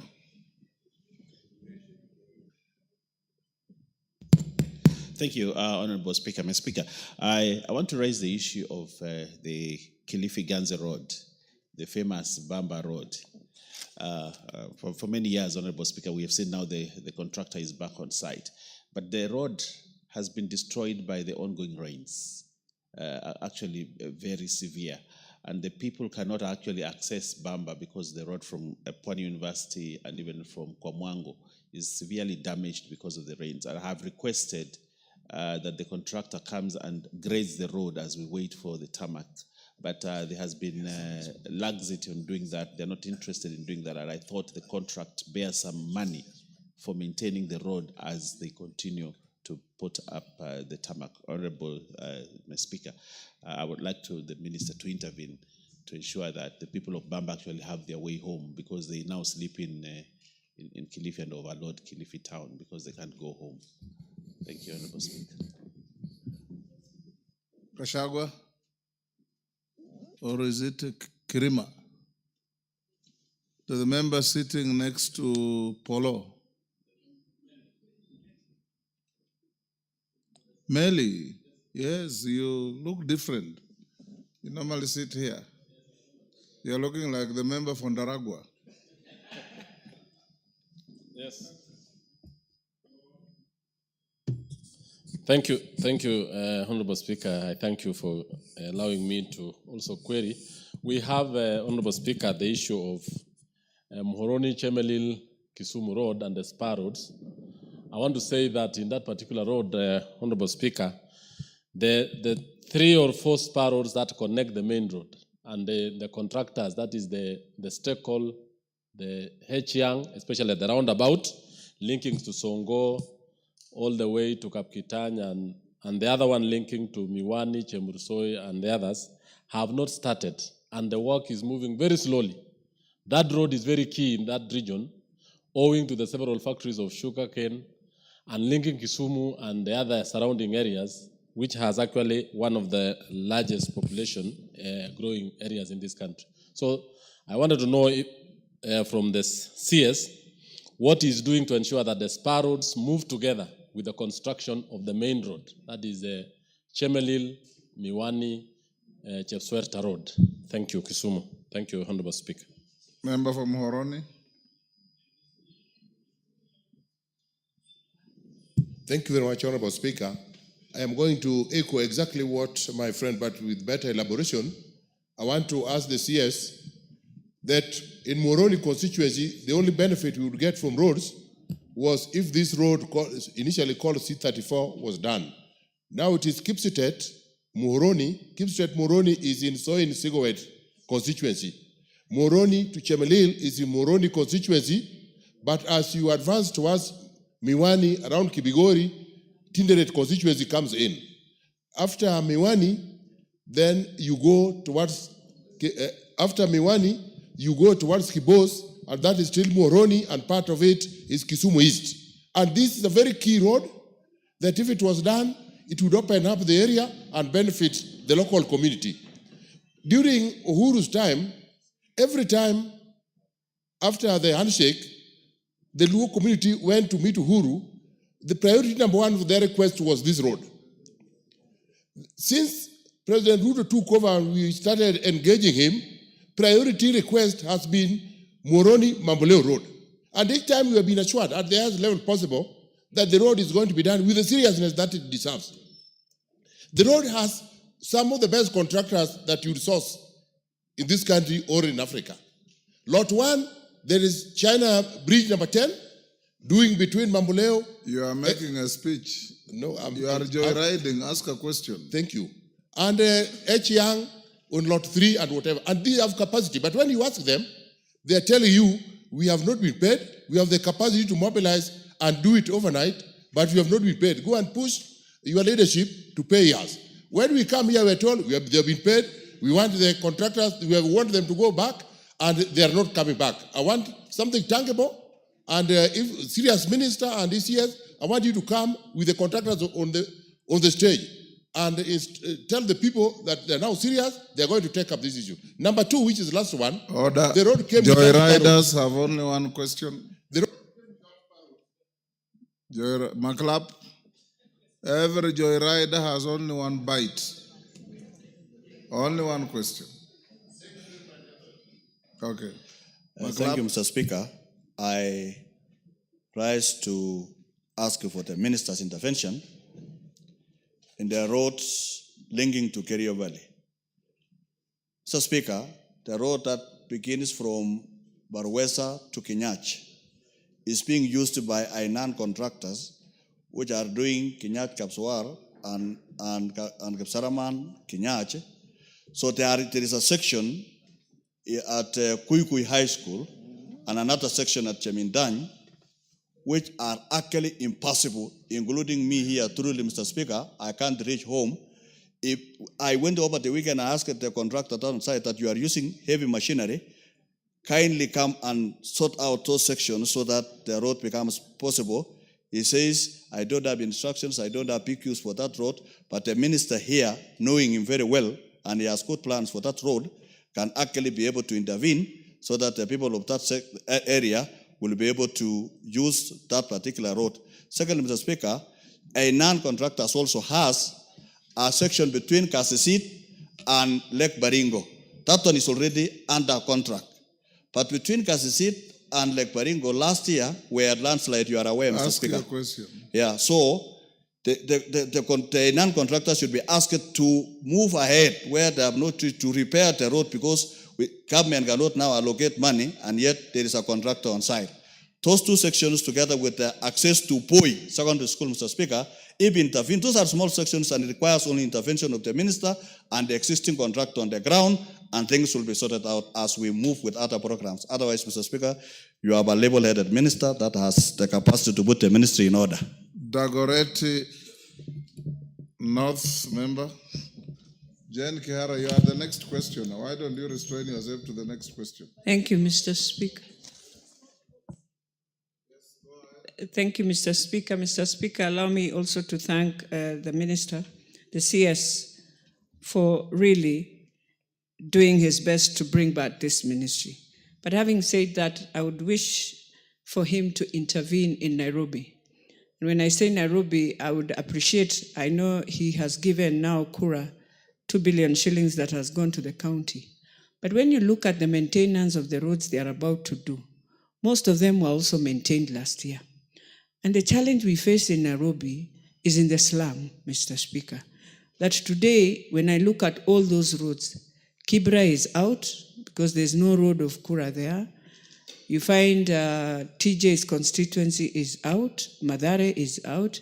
Dagoretti North, it's Lavington and Kililesha, but I'm not saying that it is important or not important. I'm just saying the roads in the slums where Kera now comes in, is there a way the minister will assist us so that the key roads, and especially the roads that the president spoke on, pronounced himself on it, and see how we can do those roads? Because they are the most important roads. They are the roads that are impassable than even these roads that are about to be maintained again. Thank you, Mr. Speaker.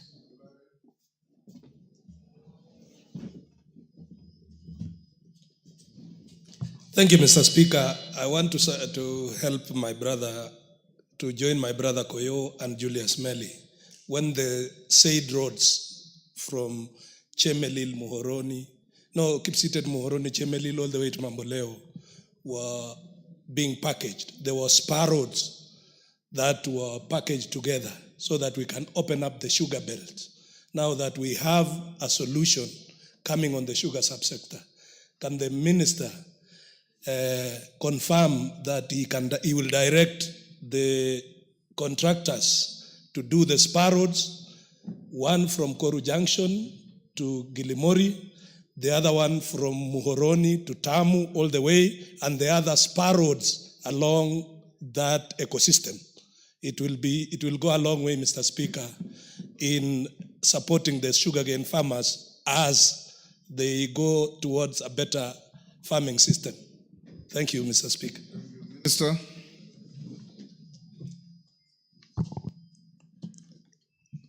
Thank you again, Speaker, honorable members. Let me start with the question raised by Honorable Maungu on the low-volume seal roads, and I want to confirm that, yes, we need to do something about the upgrade, the very welcome upgrade to do low-volume seal road, because when we build a good foundation and do a low-volume seal road, it really protects the substructures and gives us a better quality road in those low-volume areas, because these are not in the main highways, the kind of Kena highways where we do experience heavy axle load vehicles. And therefore, we are looking at employing various technologies which may not necessarily require physical weighbridge that is manned. You do know there are unmanned weighbridges, and therefore be able to maintain these assets, because what we did build on low-volume seal roads moved our asset roads from some 2,000, 2,500 kilometers to almost 8,000. To get them dilapidated very quickly would be unfortunate, and therefore we are working as a ministry to see how to employ technology, including even just signage, to be able to show that these roads would not be able to take, say, more than 12 tonner. And therefore, if we are doing the agricultural distributorship of fertilizer, it doesn't have to go into the whatever. It can basically offload and sub-distributors taken in smaller vehicles, smaller tonnage vehicles. So we are paying attention to that, and thank you for that concern. On the road that is basically Bumela, developing potholes, thank you for that. I think it's better a stitch in time saves 9. And what we have learned is if we do an early reseal, we are able to reseal a road at an average of 10 million Kenya shillings to 15 million Kenya shillings per kilometer, and therefore be able to preserve the road instead of waiting for the road to get totally dilapidated, and then we have to reconstruct at a cost of over 60 million per kilometer.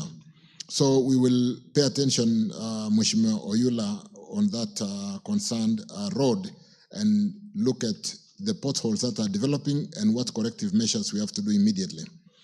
On this Bamba Road, Mheshimiwa Owen Baya, I think we are very strong today with respect to having paid the contractors.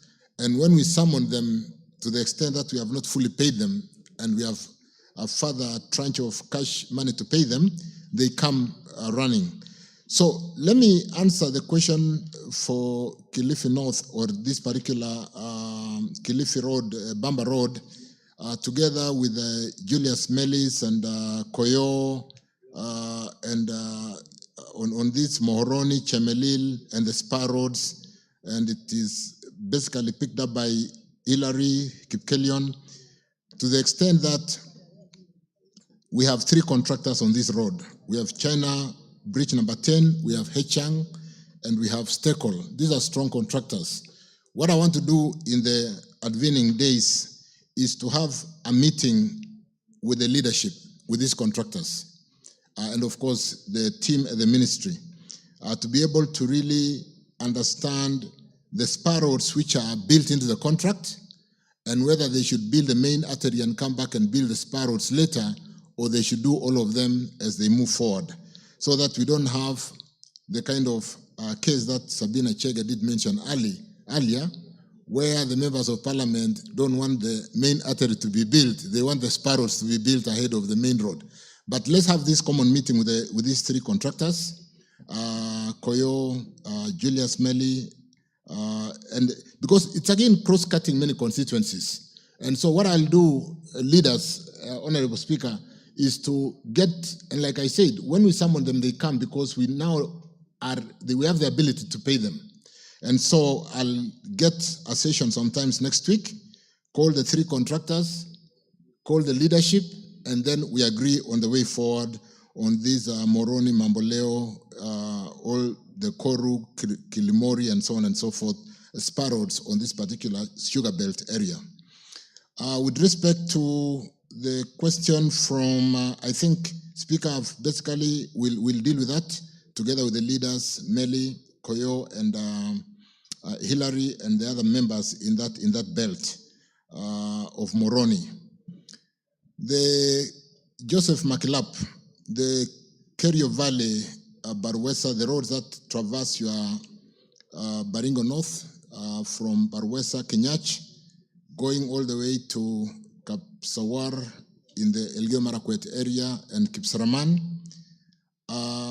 These roads have been factored in, Barwesa all the way, not just to Kenyach, but to Koloa, is that to the north? And again, this road is funded. What we want to do, like I've just said of Moroni Mamboleo, let's get this contractor, Heinan, and sit down with him and agree on the work program, because we normally agree with contractors on motorability ahead of works. Because we don't build spar roads for users to use while the road is being constructed, we expect the contractors, and there's an agreement that the road should be motorable when construction is happening. So to the extent that there are these impassable sections, let's, Honorable House, call the relevant leadership in this particular case, Joseph Makilap, Baringo North, and the leadership possibly of the other side in Marakwet, in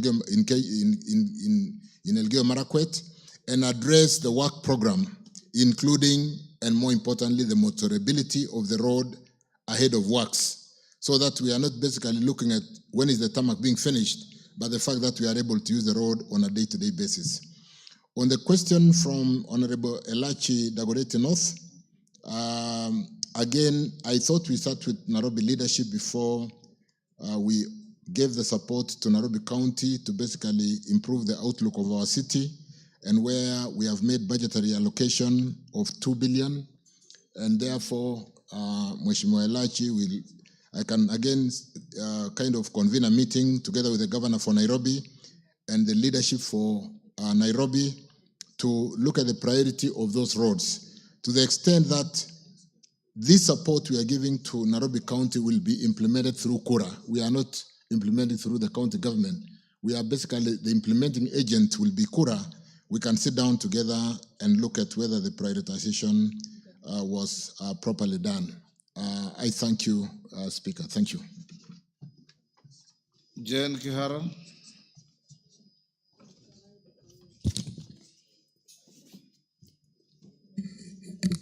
Thank you, Mr. Speaker, for allowing me to ask this question.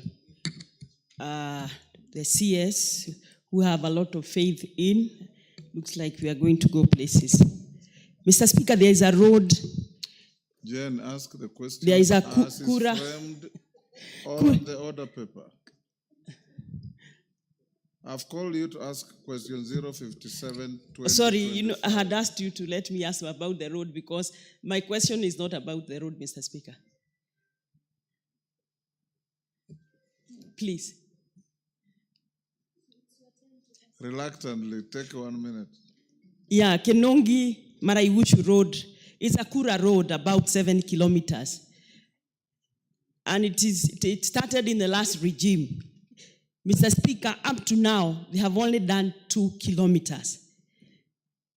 I have been asking even the agency before to come and check the encroachment, because there's a lot of encroachment. I wanted to ask the CS whether, when he can do the remaining 5 kilometers. It is a Kura road. Kinogi Maraigushu. Minister, you know the road? I generally know this Kinungi Road, but allow me, now that the honorable member has basically raised on the floor of the House, to pay attention and get back to the member. If it is a case of stalling because of non-payment, that should be a non-issue today. But if it is stalling because of budgetary allocation for an ongoing project, then it is also really upon us to provide budget for ongoing roads, because it will be unfortunate that we are starting new roads when we are not funding ongoing roads. So either way, the ministry should take responsibility, and let me confirm that I will look at it. We will sit down with Mheshimiwa and look at, is it a budgetary allocation? Is it a bending bill? Both of them, which the ministry should be able to resolve and get the road to continue. I thank you. Thank you. Joyriders are too many. Waluke, too many joyriders. One question each, because the remaining 2 questions are not on road, so I'll not allow anybody to ask anything. Thank you, Honorable Speaker. Waziri, mine is about Chwele Sirisia Wahaha Road. It is a low volume road, but the traffic was transferred from Malaba to Wahaha. All the international, it's an international road, and all the trucks are now using that road from Burundi, Rwanda, Uganda, Southern Sudan. All the trucks are using it. And the road was low volume, and now the trucks has completely teared it out.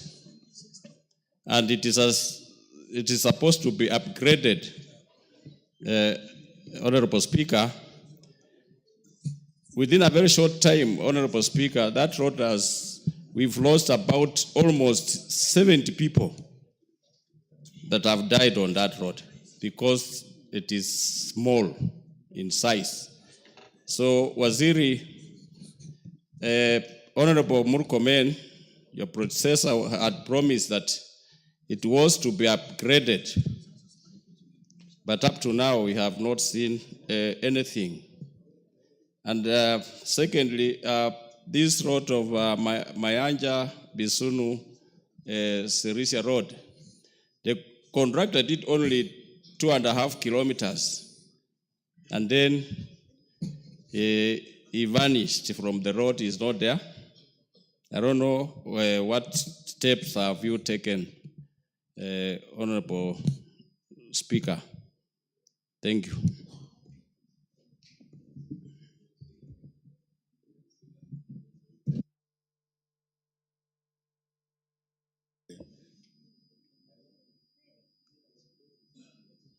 Yes, CNN.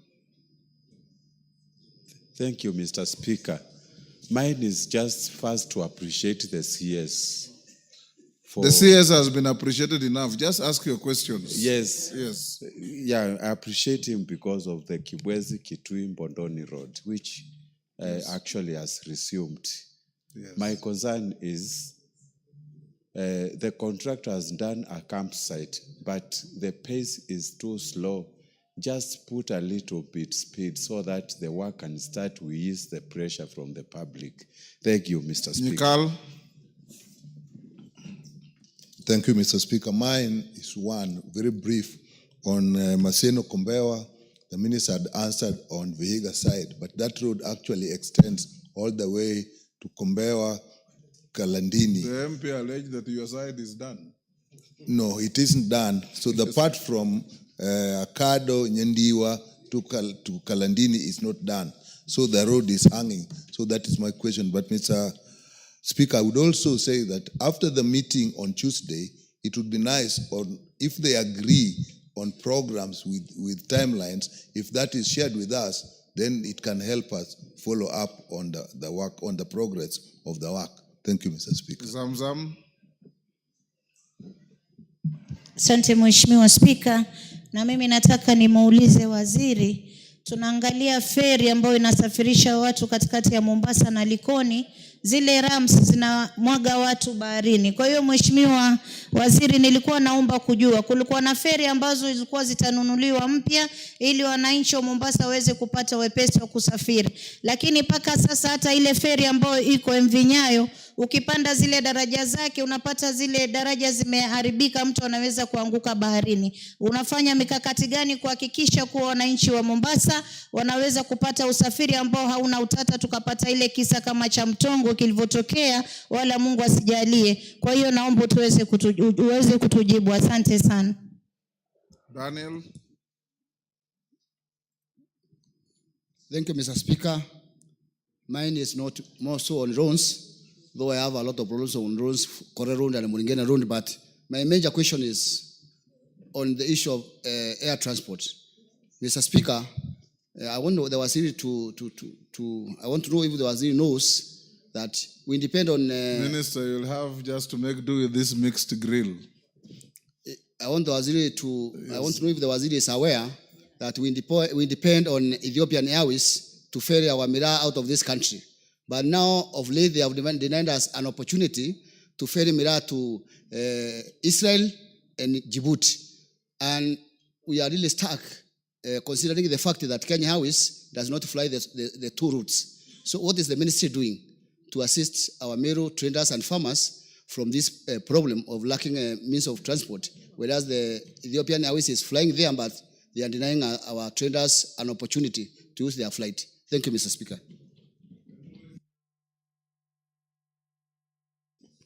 Thank you, Mr. Speaker. My question to the CS is, I wanted to ask the status of the two roads for Samburu, that is Marara Baragoi Road and the Kisima Wamba Road. That was advertised, and up to now, we have not seen anything moving. Secondly, there's also the Mubarak Marara Road, which I think was a low volume road, and now it has so many big potholes, and it's making the transport for the people living in Marara very difficult. And we had requested for recarpeting. I don't know what is the ministry doing to correct that. Thank you, Mr. Speaker.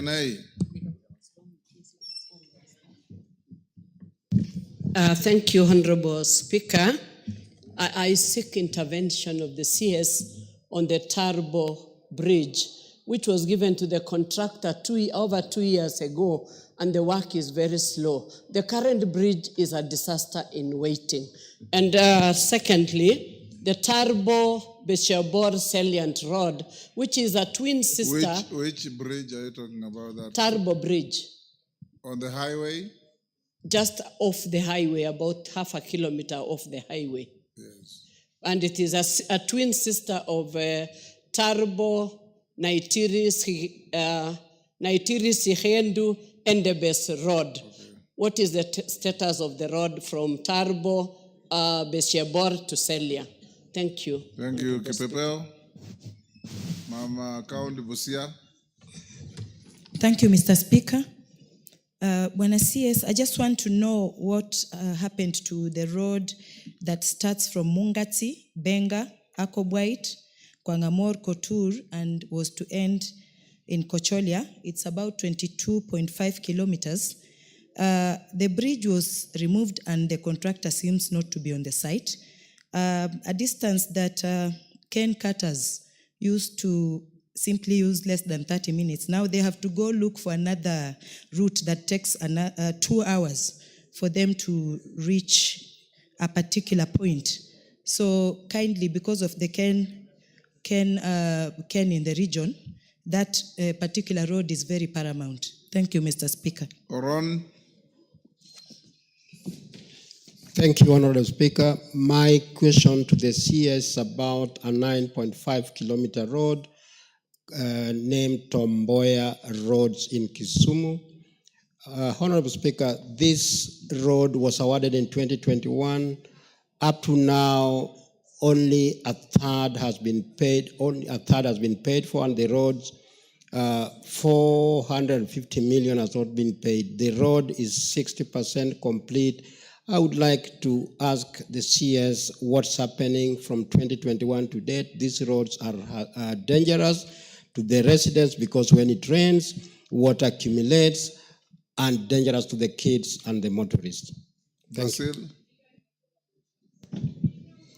Thank you, Speaker. My question to the CS is about the road, Matutu Ekalakala Road, which the CS told me that the particular contractor is going to move to site, but he has never been to site. Thank you. Rueda. Nami niulize swali. Barabara yetu ambayo ndio itakuwa barabara ya kwanza, hatuna inchi hata moja ya barabara ya lami. Sasa hii tunapata. Jana ndio naona contractor amepeleka mashini port. Kwa vile imechelewa sana, naomba waziri ahakikishe hii barabara iko na pesa iko najua. Ianze pande zote, ianze Mtangawanda kwenda Siu na Siu nao ianze upande ule kuja hivi. Maana tumekaa kwa muda mrefu sana kungoja hii barabara. Maana ilikuwa hata nashangaa leo nikikuuliza utaniambia pengine labda amejua unakuja ndo akasongeza hizo mashine. Maana ulikuwa ukiniambia 1 week, 2 weeks itaanza. Lakini imechukua muda. Waziri, tafadhali contractor ambiwe aanze pande zote mbili. Watu wamengojea barabara kwa muda mrefu sana. Pia sisi Lamu East kuna sehemu watu wanaomba barabara. Sisi tuwaomba ifunguliwe. Karibu miaka 6 hakuna njia. Mfanye mpango wote, hata kama ni kuweka maram, kama ni kuweka nini, hindi tu Kiunga, uchumi wa Kiunga imefungwa kabisa, hakuna barabara kabisa. Na barabara hiyo ni security road na ndio international road inaenda tu Somalia. Watu wingi majeshi tumekosa hapo kwa sababu ya zile zinaitwa IDs, zinawekwa chini zinalepuka. Sasa ikitengenezwa hiyo barabara itatusaidia sana. Barabara sasa imefungwa, haipitiki, watu wanatupitia boti peke yake. Asante Bwana Speaker. John Paul. Minister, those are short questions. You should be run through them very quickly. John Paul, give him the mic. Thank you, Mr. Speaker. Mr. Speaker, I have only one question to You are entitled to only one. Yes, only one question. Yes. About compensation of a road which was completed in the year 2023. That is Kije, Auke, Makiri Road. The people who are supposed to benefit, their names were gazetted. Up to date, they have not benefited from the compensation. when are they likely to be compensated? Thank you, Chair. Thank you, Mr. Speaker. Last on roads, Senior Sunguli. Nafungia hapo. Mr. The Speaker, remaining two questions are not on roads, and I'll not allow anybody to ask anything on roads hereafter. Sunguli. Mr. Speaker, I asked about a road which the minister knows very well about, the Kilgoris Soit Road through Shartuka. It was a low-volume seal road, or it is a low-volume seal road, which is speedily wearing out. I don't know what the minister is doing, whether the contractor is coming back to site, especially because now we have a factory there. People want to benefit from it, from taking the cane, and it's becoming even more difficult to maintain the road unless you come to it quickly. And all the way to Chebole. And also just, I'm not allowed to ask another question, but I hope you read, yes, Mr. Minister, in the newspapers, that the road from Lolgorian to Masai Mara was blocked by the residents, and the tourists could not go because there were two big pools of water that had developed there, and the road is impassable even by border borders. What is the minister doing about that? Yes, because. Thank you, Honorable Speaker. Honorable Minister, my question is on the Kitale Swam Road.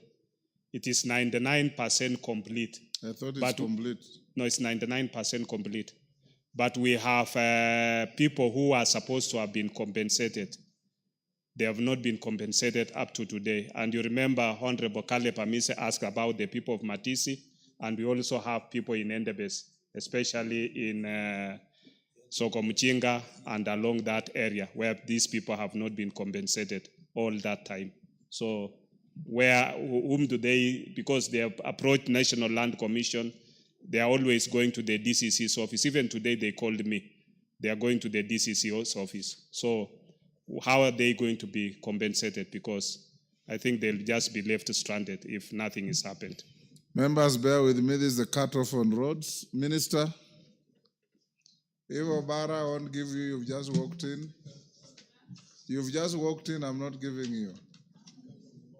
Ivan Farah, you've just come in. Yes. Minister, answer those. That is a cutoff point on roads. I'm sorry, Farah, you'll ask next time. Allow me, Honorable. Many questions about the north have been asked. The Kulamawe Road has been mentioned, all those. I've been here, unless you are not here. Go on, Minister. Thank you, Speaker. Yes. Honorable Speaker, honorable members, allow me not to just basically individualize every question, but to basically say, Honorable Speaker, where there is a contractor on the road who had abandoned work due to non-payment, and because we have paid every contractor at least 40%, and we are paying the next 40% in due course, and that due course is in the next 2-3 weeks. And that's why we are having this Tuesday meeting to review, because we are in a very good place, we are in a very strong position to basically ensure that they did comply with the settlement agreement, which was a bargain to sell our part of our RMLF and pay them. And on account of discounting our RMLF on a net present value, we asked them equally to discount 35%. We pay them 40%. We are paying 40% in due course. And therefore, for the road that Waluke spoke to, and where there is a contractor, I want to confirm that on all those roads, Honorable Speaker, honorable members, I will be happy to have a meeting with the contractor, with my team, and with the members of parliament for the particular area to address resumption of work. If they have not resumed work, why should we be prioritizing the next 40%? So we are in a very strong place to address that. So, but particularly for Malava, because of the border and this Chwele Road, honorable members, you do know that we pride being an anchor state because of the port of Mombasa and servicing Uganda, Rwanda, all the way to DRC. And therefore, the roads around the border, and there's a question that was asked earlier regarding what are we doing around Malava to open that congestion and make that area expedite movement of lorries so that the border control is not exacerbated with the challenge of roads. And therefore, we will pay attention.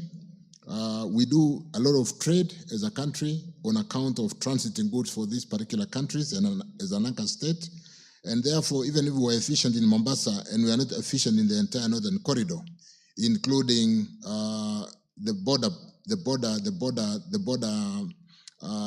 which do also seeks to answer the question of Bokose on this swamp, on the, what do you call, Kitale swamp.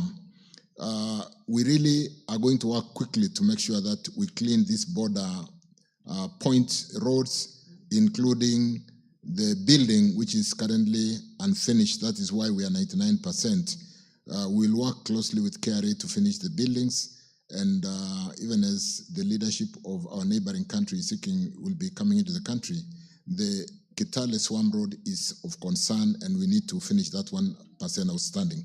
But having said that, with respect to Waluke's question, we will pay attention to that boundary area to make sure that the artery is clean. We are able, even when you have to go through the Chwele.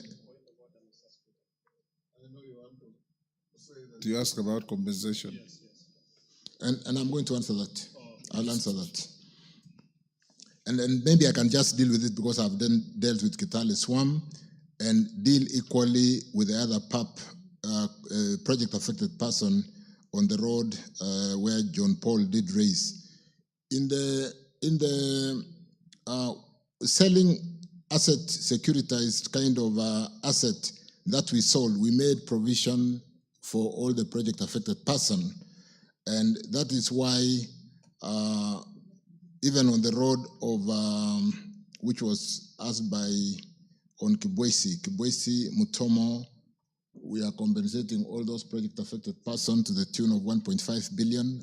We have released the money to National Land Commission, and the process of payment is just a bit slow because of the compensation process of ensuring that we are compensating the right person.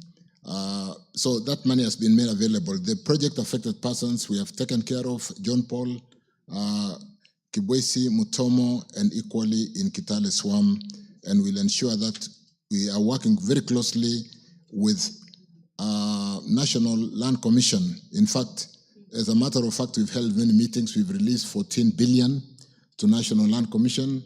As we speak today, they have only paid out 3.5 billion, maybe close to 4 billion now, and they are sitting on some 10 billion because of the reconciliation of records.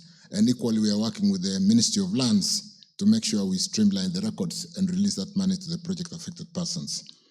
With respect to, like I said, contractors who have not resumed work, that should not be an issue today where they are contractors. We can deal with these contractors on a one-to-one basis. Currently, they are very cooperative to us. If they are not cooperative to cooperating with the members of parliament, I can chair joint meetings and basically zoom in and address the various challenges. With respect to Maseno-Kombewa Road, that was asked by Nyikal, I think we've provided for funding for that section of the road to be able to finish so that we do not have to ask a question pertaining to the fact that the Vihiga side is done, why don't you do this other side, or the other side is done. And then we got even executive directions to be able to complete both sides of the road. Some regarding the ferry. We've just paid for the ferry in the last 2 weeks. Construction has started. We're very concerned about the challenge on how we basically move our people across the Likoni ferry.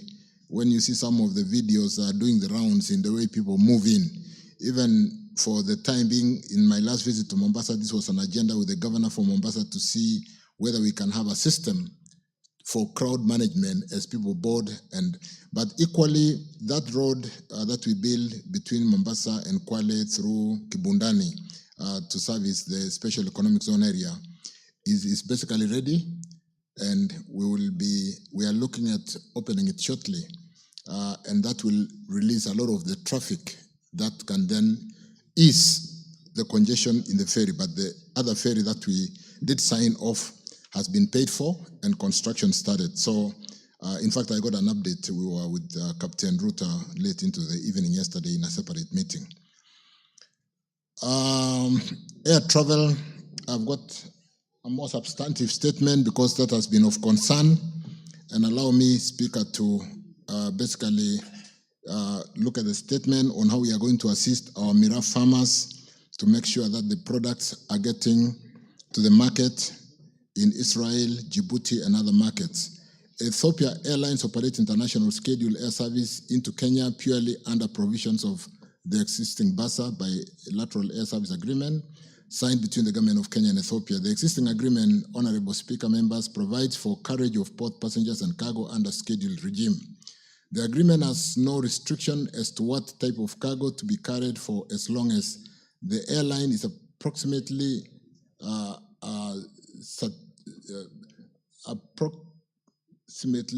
certificated by a competent authority to uplift the cargo under standards set by the International Civil Aviation Organization, a standard setter in the global aviation industry. Obligations of the state signatory to such agreements is that the state should not interfere with the conduct of business by airlines designated to operate under such agreements, and therefore the ban by Ethiopia Airlines on carriage of Mira from Kenya is an internal airline decision that has no roots to the existing bilateral air service agreement between Kenya and Ethiopia. But because I was aware of this, that's why I made a brief statement, because I knew it might come up.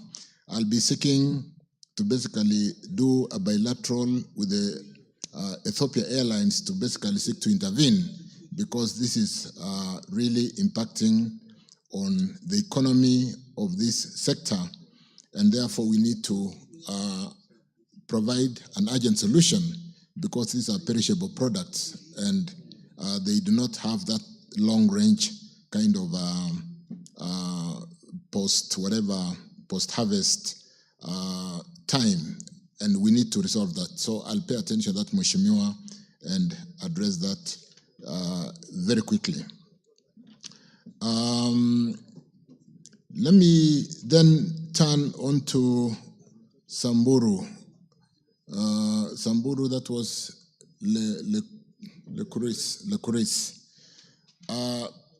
Honorable Speaker, like one road in Chepsonoi, Turbo to Kakamega had a challenge with the contractors pricing the Wamba, Maralal, Baragoi road had that challenge. We did provide for some tarmacking out of Maralal into Wamba. We did provide also for tarmacking from Maralal towards Baragoi. And Mheshimiwa Legarus, we've had meetings with the leadership of the area, and we did retender for these roads. We've just closed. The bids have just come in, because we lost so much time between the time when this funding was approved and the tender, which has not worked. We will very quickly award the best contractor for those roads, basically to do the tarmac on those two sections and upgrading the graveling all the way to Baragoi on the other side to ensure that road is motorable. And we are working on that. The tenders just came in, and the relevant, I think it's under Kena. Kena is working around the clock to make sure that we do get the contractors to site, and those roads are funded through that affirmative funding that we got earlier last year, and equally they are funded in the current financial year. So we should be able to start work. On the Turbo Bridge, Mheshimiwa Shitenei, there's a lot of work going on there, and to the extent that we have funding on that road, I don't think we should exclude the bridge. I don't have the details with me here, but allow me to pay attention to that and make sure that this Turbo Bridge is not in the state that you did describe. For Busia, Catherine, Mheshimiwa, that 22.5 kilometer road, and you did talk to the bridge that needs to be addressed. Allow me also to pay attention to that. I'm here with my PS. I don't have an immediate answer, but I should be able to look at that. And Bwana PS, let's get back to Catherine Omayo on that. With respect to the Tomboya Road in Kisumu, Mheshimiwa Koron, 9.5 kilometers. Again, this is a question of a road with a contractor, and there's absolutely no reason why there's a reason why the road took that long, because we didn't pay the bills. But to the extent that we are talking about Kisumu City, we are talking about a road with a contract, it will be really unreasonable for us. It will be responsible, not even unreasonable, not to provide funding. And I want to confirm what kind of funding has been provided for this road. If it was due to pending bills, and because pending bills is not a challenge, we'll follow up and make sure the contractor gets back to work and clean the outstanding portion of the 9.5 kilometer road. I don't remember what Bashir's asked, but let me answer Waida's question regarding Mtakawanda, Kisingitini, but that road is initially Mtakawanda, Siu. The contractor has gone to site. I did call them to my office. The young man, the son, came by Yusuf, and we did give them some ultimatums. The biggest challenge, Speaker, here has been contractors here put their efforts together to hire a barge to carry the heavy equipment. If the heavy equipment has landed in the island, it shouldn't now be a problem, because again, Honorable Speaker, Mheshimiwa, you know this road is funded through that affirmative funding that we got early last year or late last year. We have provided adequate funding to make sure the road moves without stoppage. And the last one was on John Paul's concern on the PUBs, which I've talked to. That funding is available, and we are working with National Land Commission to make sure that they accelerate the payment, because it's a situation today, honorable members, that National Land Commission is not looking for money. We are pushing them to pay because, like I said, they are sitting on 10 billion amount of resource which is within their accounts, and they are working on reconciliation to pay that money to the project affected person on the various portions of those roads, including Tuapa to Kilifi, this side of Kwachomvu to Mariakani, including the road, James Kishuro, all the way to the road linking to going towards Nakuru with China Wui. For Mheshimiwa Sunkuli's question, Kilgoris Shartuka, this road getting out of Chebole, the clay section of that, going all the way through Chebunya to Mwadigir, we have provided funding to reconstruct that road, and we are going to start in this financial year. The Chebole side, all the way to Tarajasita, we are doing a reseal, which Mheshimiwa Ambassador Sigei did say there is work in progress, and I think the repair and resealing of that road will be completed in the next 3 weeks. Bukose, on the SWAM, I did talk to BAPS and the 99%, the 1% which is more of the building and that you have answered. Works to do with KRA, we are working with KRA to complete that. I thank you, Speaker. Ivo Bara, I'll give you Ivo Bara, then let's close with Farah. Thank you. Joyride quickly.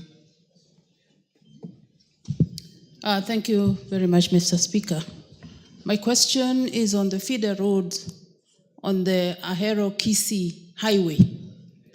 This road the highway was completed and very well done. But there were all these feeder roads that were leading to public institutions that were supposed to be tarmacked. Most of them are below the 2 kilometers.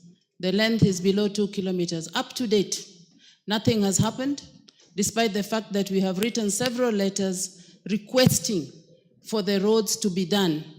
short distance, less than 2 kilometers, and all of them leading to public institutions, high schools, hospitals, and also the DCC office, and also the police station.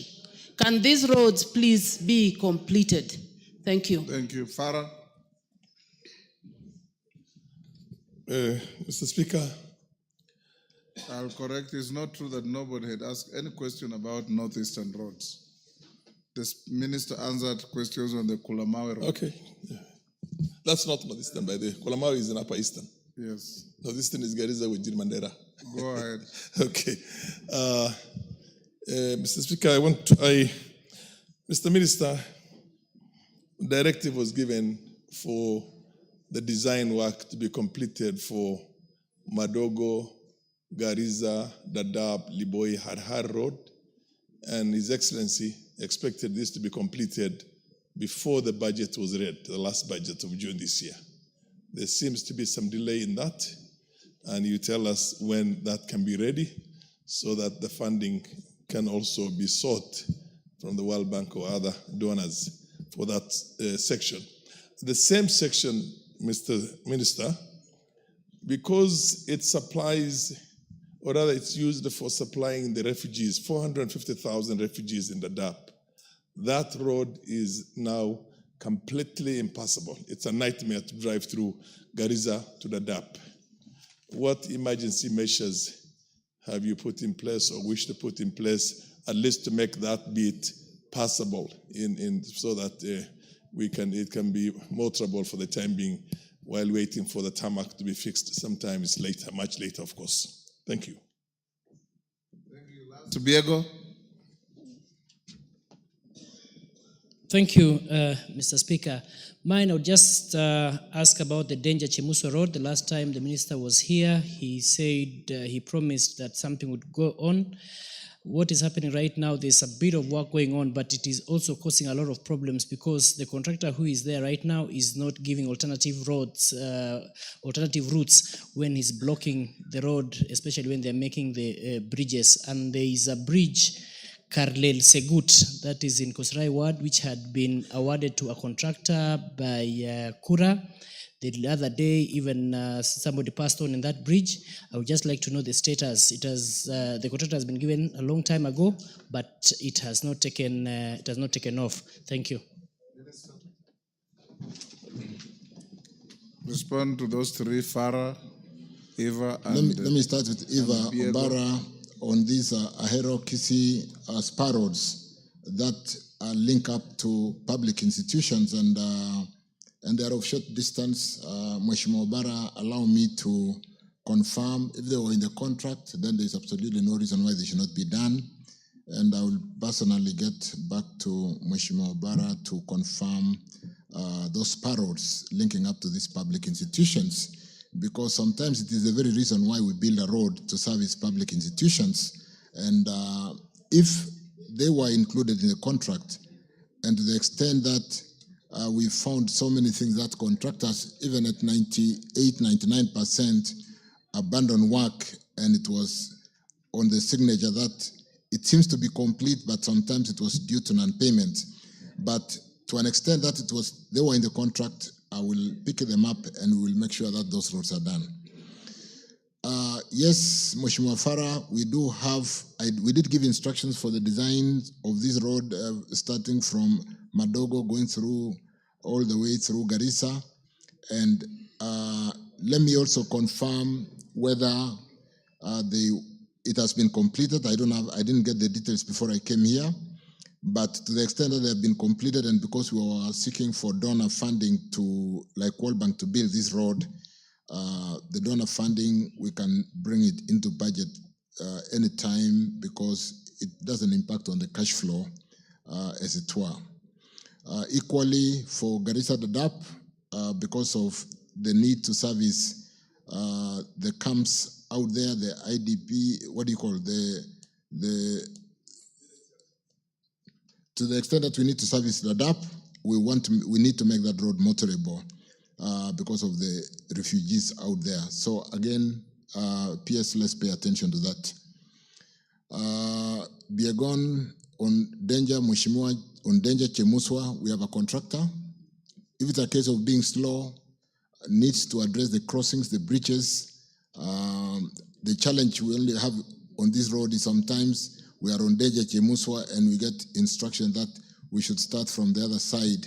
But we have a strong contractor on that road. We don't know why it is slow, but again, the concern has been picked. We will talk to the contractor and even see whether we can have two gangs so that one is on this side and the other one is on the other side, because it's a long road and there's concern by either party that why isn't it coming out from the other side, whereas it is going. But to the extent of it is slow, and because like I said, bending bills for now is not a challenge, we will pick up that and address the speed of construction on this road. I thank you, Speaker.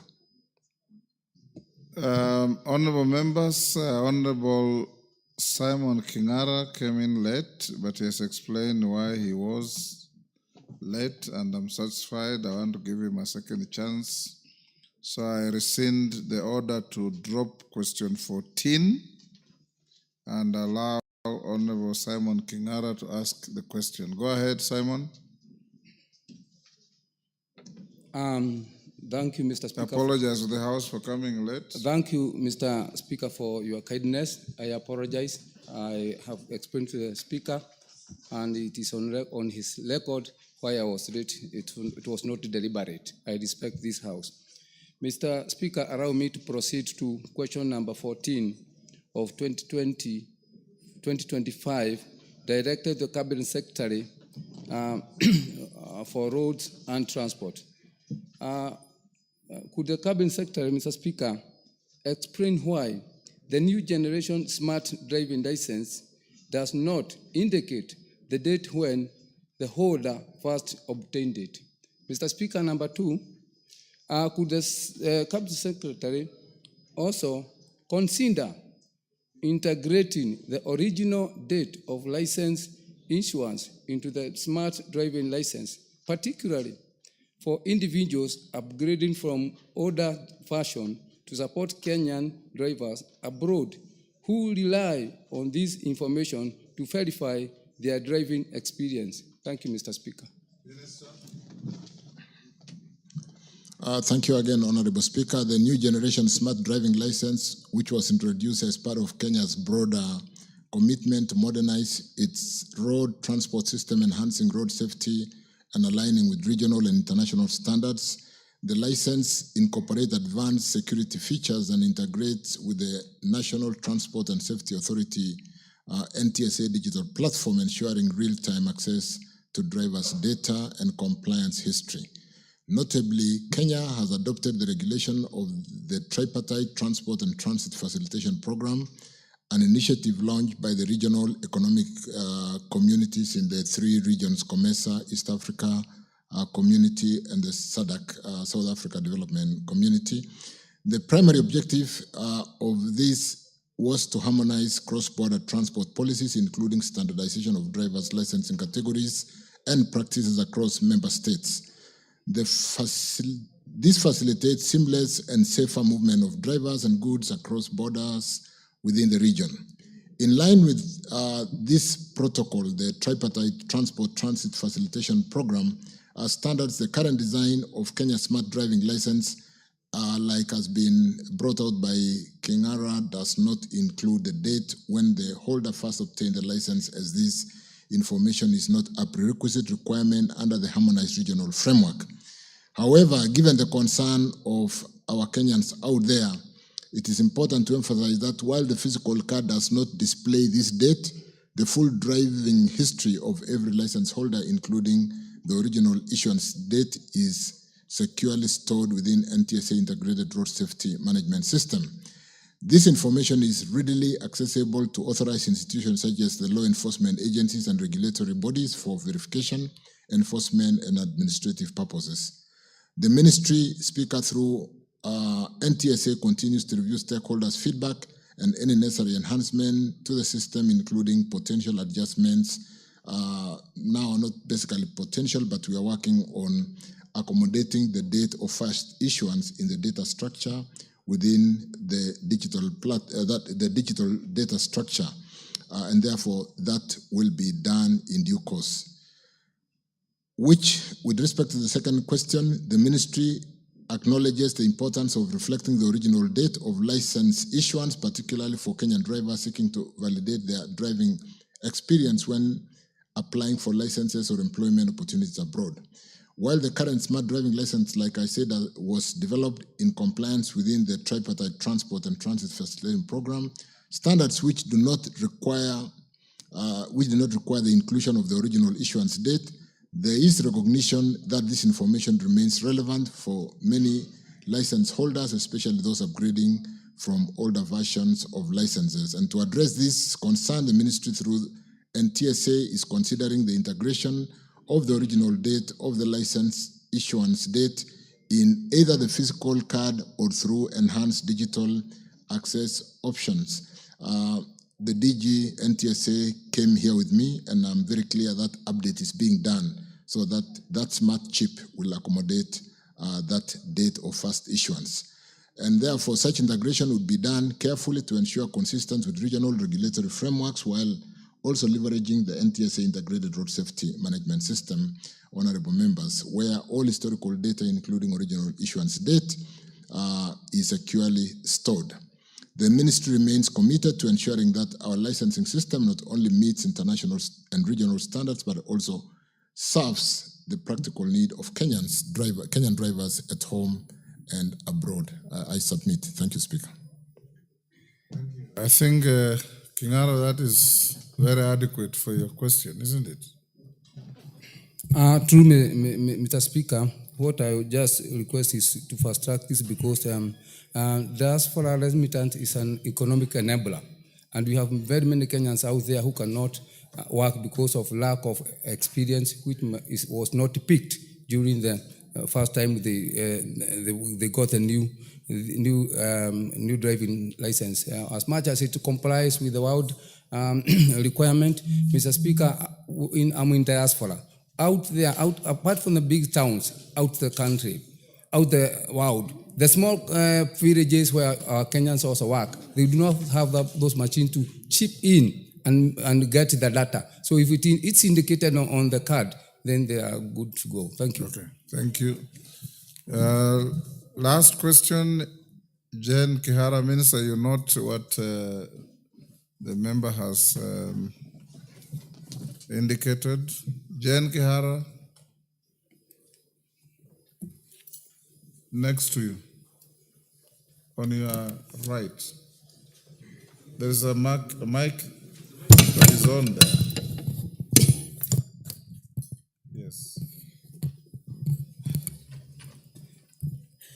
Okay, thank you, Mr. Speaker.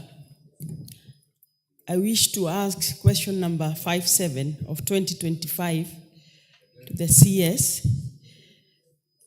Question number 1 is to clarify whether compensation for land acquired by Kenya Railways Corporation for the construction of the standard gauge railways and meter gauge railways has been fully settled.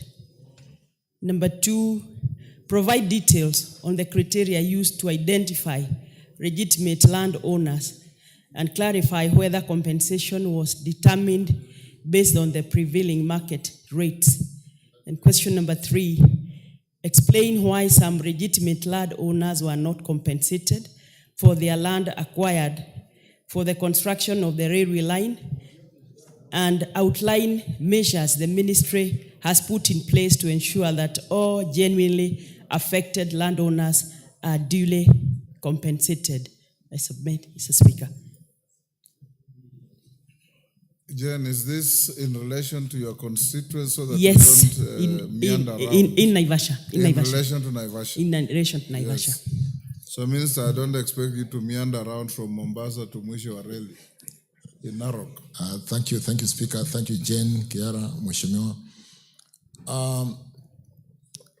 Mr. Speaker, sir, compensation for land acquired for the standard gauge railway, a major project undertaken by this government, and by the government and the meter gauge railway projects was settled in accordance with the awards of compensation to the person entitled.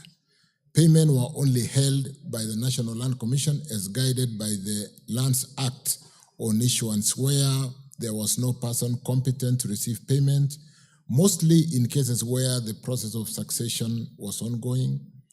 And upon completion of the process and letters of administrations are issued, the Commission, the National Land Commission, makes payments appropriately. And that is why I said earlier with respect to the project affected person on the road network, that is ongoing even when money is available.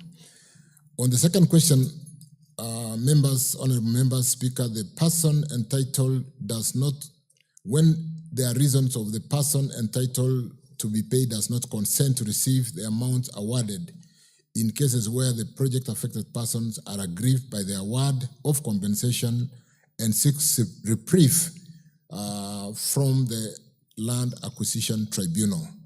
And on the other issue where there is a dispute as to the right of the persons entitled to receive the compensation or as to the shares in which the compensation is to be made. On the second question, so those are some of the challenges and areas where money could be available, but payment is not made to the project affected person that needs to be compensated.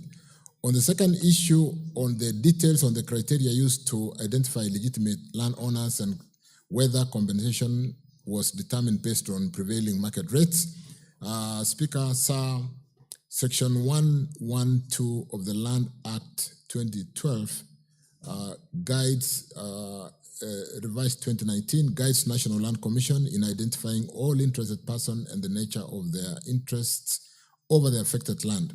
It also guides National Land Commission on determination of ownership where the Commission conducts an inquiry to hear issues of proprietary and claim for compensation by person interested in the land. At the inquiry, the Commission make a full inquiry into and determine the person interested in the land in line with Section 112, Section 3A of the Lands Act. It also inquires into received written claims of compensation from those interested in the land in line with the same Act, 112.3b. It also has powers, the National Land Commission also has powers of the court to summon and examine witnesses, including the persons interested in the land, and compel the production of delivery to the Commission of documents of title to the land in line with Section 112.5 of the Lands Act. And then so really, on the conclusion of the inquiry, the National Land Commission prepares a written award of compensation for every person whom the compensation has determined to have an interest in the land. On whether compensation was determined based on prevailing market rates, the Commission is guided by the Land Assessment for Just Compensation Rules of 2017 and the Land Value Amendment Act of 2019. The regulations provide for a criteria for determination of just compensation and factors to be considered. Among the factors, honorable members, to be considered when assessing compensation is the market value of the land.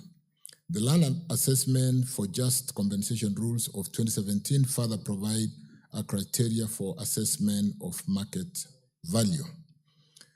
On the concern of legitimate landowners not compensated for their land acquired for the construction of this infrastructure, Mr. Speaker, during the compulsory land acquisition for the Nairobi-Naivasha Standard Gauge Railway Project and the Naivasha Inland Container Terminal at Longonot Station, MGR Link line, it was noted that several unresolved historical land disputes and property boundaries inconsistencies existed within Mai Mahiu area.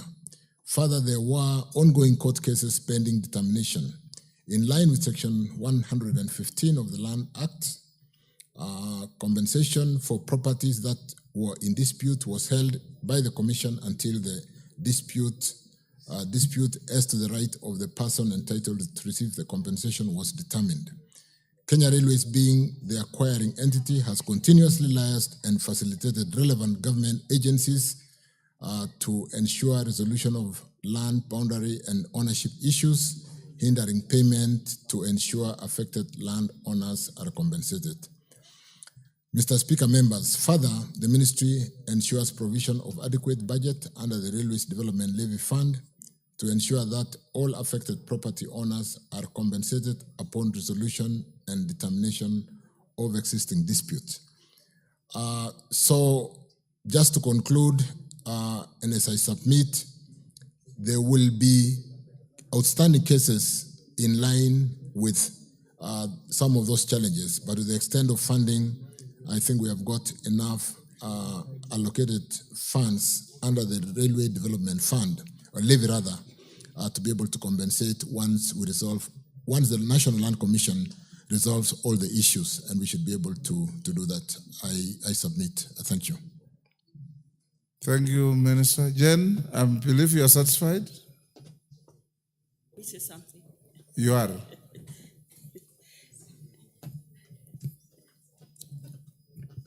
Mr. Speaker, I would wish the minister to provide details of the cases in court, so that, because there are those people who come with titles and they say, this is my land, it was affected, there is no dispute anywhere and have not been paid.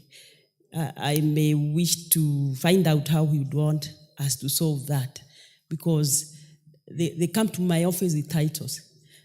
And that means there is no court case. And if there is a court case, then we need to know which ones, because we need to settle these matters. Just yes, like CS says, there are many problems in matters land there. But there are those ones who think it's clear that they should have been paid, Mr. Speaker. Honorable Jen, you can also help your constituents by compiling a list of those claiming not to have been compensated when they ought to have been compensated. Visit the ministry. I'm sure they also hold a list, reconcile, and then have everything done. It's good for the gallery to ask questions here, but you can also do so much by going to visit them. If you have a complete list, because I know the section that you're talking about is not that big. If you have a complete list, visit them. I'm sure they will be able to reconcile. You're right, Mr. Speaker. Thank you. Minister, I think we'll end up here. You want to joyride on this? Just a joyrider. Is it about railways? It's compensation of the road. Just as that one of Madam Jen. Yes. Yes. Mr. Speaker, thank you for giving me this opportunity as a rider. Waziri, we have a road which money was allocated for compensating the people who were affected. That is the Kokokora, Kidaku, Kariene, Charia Yaki Road. And people were compensated. Money was set aside for compensating the members whose lands were affected. And that money has not been transmitted to the accounts by Kera up to date. What is the ministry doing about it, taking into account that these questions were also asked in direct to the president when he visited Meru, and he promised, of which also I'm aware, that Kera and set aside money through this parliament for compensating the farmers, the owners of the land. And at the same time, the second one and the last one, question. I'm joining it. It's together. It's a continuous You question. said the second one. Sorry, Mr. Speaker. It's a continuous question. It's a continuous question. The same road, which you know very well that these farmers were affected all the way back from the year 2016 up to date. There has been an attempt to put some little money to do that road. What's the ministry doing? What's the minister doing to make sure that there is adequate money to have this road finished or done completely? Because the budget was 1.9 billion and nothing has been done much about this road as we speak. Thank you, Mr. Speaker. Thank you, Speaker. I think I had a session with Mheshimiwa in my office, and this particular road, Coca-Cola, linking up to a number of points, is it University, has got funding in the current financial year, and therefore will not be able to construct the road unless we compensate the project-affected persons. If whether the money is being held by KERA or by National Land Commission. So I'm sitting here with Engineer Mangondo Jackson, the acting DG for KERA, and we'll pay attention so that we don't award the road and we cannot start construction because we don't have easement on account of non-payment. So we'll settle the two issues. Stop engaging the minister. You speak through the So let me then let's have clarification, because on this Coca-Cola road there is funding, and I did indicate also to the extent that there are project affected persons where we have not paid. I did indicate that when we did the asset backed what has come to be known as securitization, we did take care of our Kenyans project affected persons, and we did provide funding. And therefore, it's just a question of reaffirming the payment process. Thank you. Basil, what is it? I thought you asked a question and it was answered. No, he did not answer my question. It was actually about Matu Ekalakala Road, where the contractor abandoned site. He has never been to the site. Yes, Minister? I think that's where I'd beg to be a bit general on account of contractors who have abandoned sites on account of non-payments. And therefore, I did indicate that I will get the contractors where they've been concerned that there's been no resumption to the extent that we are due to pay the second tranche of 40%. We've called contractors to come for a meeting on Tuesday. And for this particular road, let's have the full details, and we'll make sure the contractor is back to work if it is due to non-payment. If it is due to other reasons, then we'll drill down and address a resumption of work on this particular road, Bashir. Thank you, Speaker. Kipchumba, what is it? I have closed questions on Thank you, Honourable Speaker, for that opportunity. Honourable Speaker, now there are roads, Honourable Speaker, that have been abandoned by contractors. So, Mr. CS, what is the status of maintaining those roads that contractors have abandoned? CS, I have a road, Kibat, Kapcherop, in Marakwet West. I have a road in Chebororwo, Kokongoi. I have a road in Chepkaitit, Kipkundur, which have been abandoned for almost 3 years. Honourable Speaker, who is supposed to maintain roads that have been abandoned by contractors? Thank you, Honourable Speaker. Minister.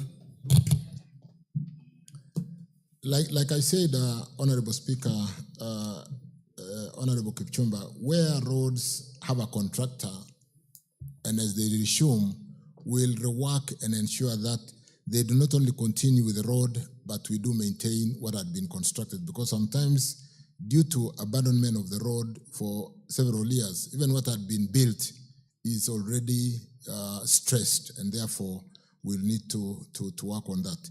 To the extent that we have latitude, Speaker, honourable members, in terms of variation of contract, or to a very good extent, whether the dilapidation or rather the stressing of the road was because it is incomplete, then it shouldn't be a challenge, because the subject is that there's a contractor, we have paid them, and therefore how do we deal with some of the stressed areas of the road to make sure that when the road is completed, we do not have a dilapidated part of the road and a section which is completed, which is looking. So we'll address not only for Kapcherop, for Keyo, for Marakwet, we'll address for all the roads in the country, because the abandonment ranged from 6, 7, 8, 9 years. And therefore, it is true that we need to rebuild and correct even areas where the road had been completed,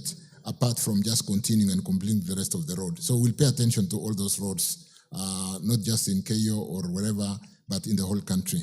I thank you, Speaker. Thank you.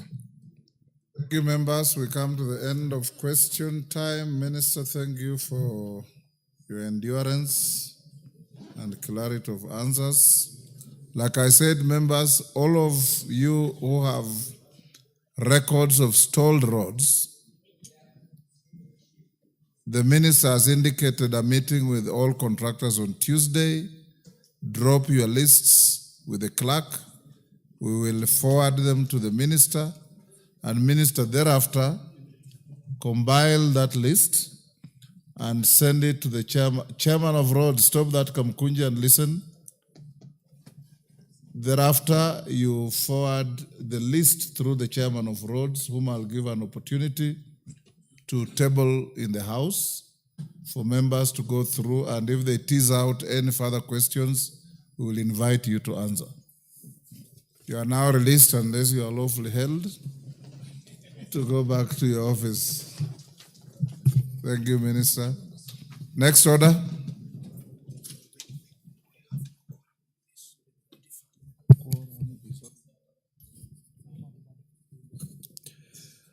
Order number 8, motion, consideration of the fifth report on the financial statements for the NGCDF accounts for 6 constituencies in Busia County. Question to be put. Order, Polo, take your seat. Order, Koyo, sit. Honorable members, I'll now put the question at order number 8, which is that this House adopts the fifth report of the Decentralized Funds Accounts Committee on its consideration of the report of the Auditor General on the financial statements for the National Government Constituency Development Fund for 6 constituencies in Busia County, being Teso South, Matayos, Nambale, Funyula, Teso North, and Butula constituencies for financial years 2013-2014, 2014-2015, 2015-2016, 2016-2017, 2017-2018, 2018-2019, 2019-2020, 2020-2021, and 2021-2022, laid on the table of the House on Thursday, 10th April 2025. As members of that opinion say aye. Will those of the contrary opinion say nay? The ayes have it. Next order. Order number 9, the Kenya Institute of Primate Research Bill, National Assembly Bill number 52 of 2024. Resumption of debate.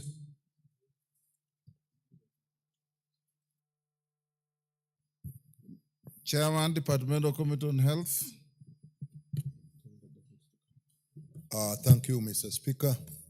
Mr. Speaker, I'd started to move this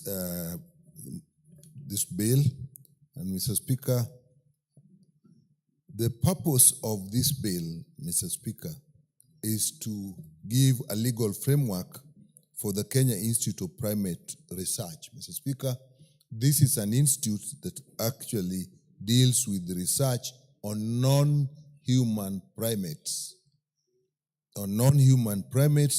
And this is research that includes preclinical research work, biomedical research, and research that translates clinical biological findings into clinical work, known as translational research.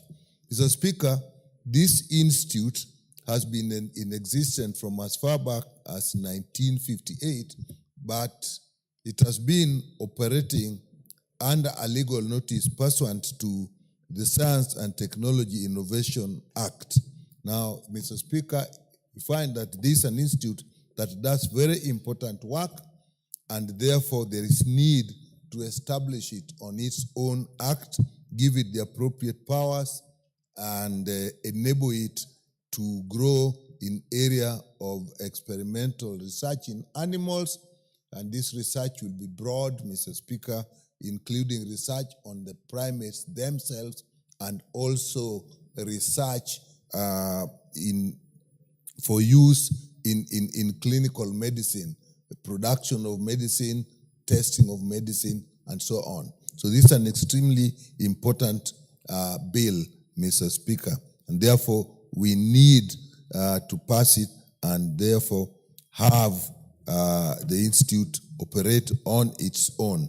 Mr. Speaker, this institute, I've said, is not new, and it has been in existence. In fact, it has even received international recognition. It is recognized by the World Health Organization as a collaborating center. Therefore, this bill will give it the autonomy that will enable it to operate with other international organizations. So it's an institute that we need. So, Speaker, this institute is important for us because this research will actually be focused on the public health strategy priorities for this country. Mr. Speaker, as you know, in the production of medical products, particularly medicines, vaccines, and diagnostics, many times the main stage after the basic science has indicated what can be done with scientific principles, then these are actually tried out in animals. And non-human primates have been used a lot for this. So, Speaker, this institute actually has been acting in a specialized capacity. It has had specialized function in the production of snake venom research. And therefore, this is an area that we are actually, particularly the area of vaccines, the area of snake venom production, this is an area that as a country we plan to invest more. In fact, we have the Biovax institution that we are putting in place, and therefore this will be extremely important for us. Mr. Speaker, innovation is actually the basis of production of our own products. You know, Mr. Speaker, we depend, like many of the African countries, on getting drugs, diagnostics, vaccines that have been produced in other countries or research from other countries. And these products, Mr. Speaker, are very expensive because of the patent laws. And Mr. Speaker, the big difference between branded medicine and the generics is basically that these are patented and the people who have done heavy research have to recoup their investment, and therefore the products are very expensive. If we can invest in our own research and produce our own medicines, not only for ourselves but even for the region, Mr. Speaker, that will take us a long way. At the same time, it is not only that the medicines will be available to us, but we will also have patents that will actually earn royalties to the people involved, and the institutions that are able to do that do actually attract a lot of funding from overseas and other stakeholders. Mr. Speaker, in this bill, we are proposing that we are not only going to have research in this institution, but it will also be a training area. A training center is also provided for in this bill. And this will be a very specialized training area. Mr. Speaker, there's been some thoughts that probably it will do what Cambridge is doing. This will actually be very different. Cambridge is purely clinical, but this is actually a lot of basic research.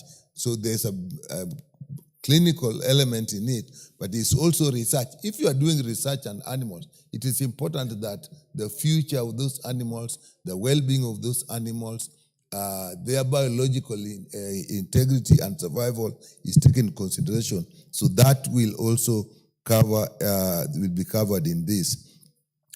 Mr. Speaker, there are, of course, if you're dealing with animals, there are laws that protect these animals, like the Wildlife Conservation and Management Act, Cap 376, the Prevention of Cruelty to Animals. This bill takes into consideration those laws. Mr. Speaker, this will involve very many institutions, and there has been Mr. Speaker, stakeholder considerations, and a lot of comments have been received from institutions, including the Ministry of Health, State Department of Public Health, Ministry of Agriculture, the National Innovation Agency, International Livestock Research Institute, Kenya Medical Research Institute. Even the Attorney General Office has put a lot of advice because there is need to see how this links. The Kenya Law Reform has advised, the Institute itself has started to link with that. So, Mr. Speaker, this bill is really important, and I'll just make a few statements to demonstrate how this act meets the objective of 1, improving research, 2, protecting the animals, 3, looking at standards, 3, linking with international organizations. So, Mr. Speaker, Clause 5 of Part 2 establishes the institute together with all its structures. Part 3 establishes the scientific and ethics review unit. Ethics is extremely important, whether you are dealing with research in animals or human beings. And Clause 29 establishes research structures with standards and procedures of conducting research, which must be of international standards. And Clause 30 deals with collection and storage of biological materials. Mr. Speaker, if we have biological materials, they are stored, they are an asset in research, but they are also a danger, so there has to be very well laid down so that it does not become, we have biosafety problems. So, and we actually have a research bank. Mr. Speaker, a research bank is important because a lot of information is available, and if it is scattered, then researchers that actually can translate it into innovation and products can't receive it. So this Clause 31 deals with that. And then Part 4 deals with it provides for certification of animal care and use programs. People will put up programs, people will put up institutions that may also want to do research or use animals in research. This must be regulated, and this will do that. And Part 5 is dealing with the training as indicated. And as Part 4, as I said, there is intellectual property protection that we will need so that we provide for patent application processes, recognition of sponsors and researchers, and their property rights in those ventures. The bill also provides for commercialization of ideas and products, and the provision is made under this. And as indicated, this country is moving. We have a biovaccine institute, and therefore, if you're moving in that, we need a lot of legal protection. Clause 44 provides that, and Clause 52 mandates the Cabinet Secretary in consultation with the board to make regulations. And Mr. Speaker, as I come to the end, I really would appeal to members of this House to actually support this. It will be a very big and important move in this country towards production of our own health products, and not only for our own use, but for export, and will definitely generate revenue from that. With that, Mr. Speaker, I beg to move, and I ask Honorable Sunkuli to second. Very well. I can see many Daktaris in the House, and they are also on my list. But Honorable Sunkuli, you are the second. Proceed. Mr. Speaker, in seconding this important bill, I wish to request the House to consider the incorporation of the Kenya Institute of Primate Research, which is called KIPRE, into an organization on its own. Mr. Speaker, as it is now, KIPRE is domiciled in the Ministry of Health. Before, it used to be domiciled in the museums I remember when Richard Leakey was in charge of that. He was in charge of it. Was in the museums. It has been moving, but eventually it found its home in the Ministry of Health. And Chirchir is located in Ololua Forest. The headquarters is in Ololua Forest in Kajiado, not far from Ngong, and it maintains a colony of primates that it uses for research. And Mr. Speaker, the purpose, before, up to today, as the chairman has said, our chairman of health has said, and I'm a member of that committee, Chirchir was incorporated through a legal notice, and its scope is therefore limited. We want to bring it to the standard where Chirchir is an organization that stands on its own and should be considered as one of the sagas in the Ministry of Health. Now, Mr. Speaker, the Kenya Institute of Primate Research has had many achievements. First of all, it has done a lot of research on primates, on non-human primates. This is a very safe way of ensuring that research is tested on non-humans in a manner that is relevant to the use by human beings. So it has been achieving this because it has that strong colony and it has very high-level researchers within it. And because of that, we have had one major achievement which has been made by Chirchir, and that is the development of a snake venom, an anti-snake venom. Mr. Speaker, this might look an easy thing, but so far, the snake bite has been of a serious threat to many, many people in the rural areas. We do not have an anti-snake venom developed in Kenya. There are some anti-snake venoms developed in India, but snakes are different, and anti-snake venoms are also expensive. But Chirchir has developed an anti-snake venom, which is our own. And in our last meeting in Geneva, during the World Health Assembly, and I was present there, Kenya was the leader in terms of displaying innovation. And this innovation was displayed by no other organization than Chirchir.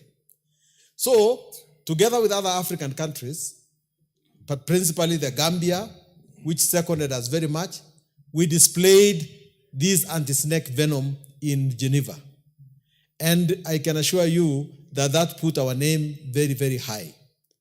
There are many other innovations that are going on in Chirchir right now.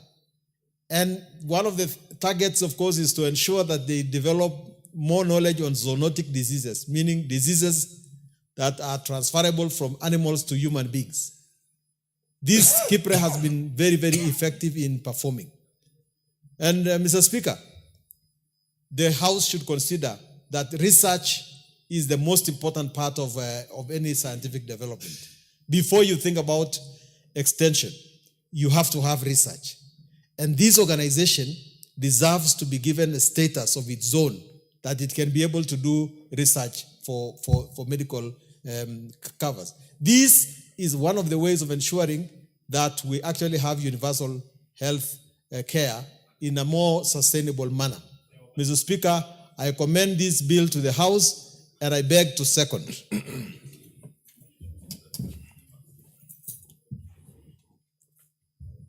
I propose the question.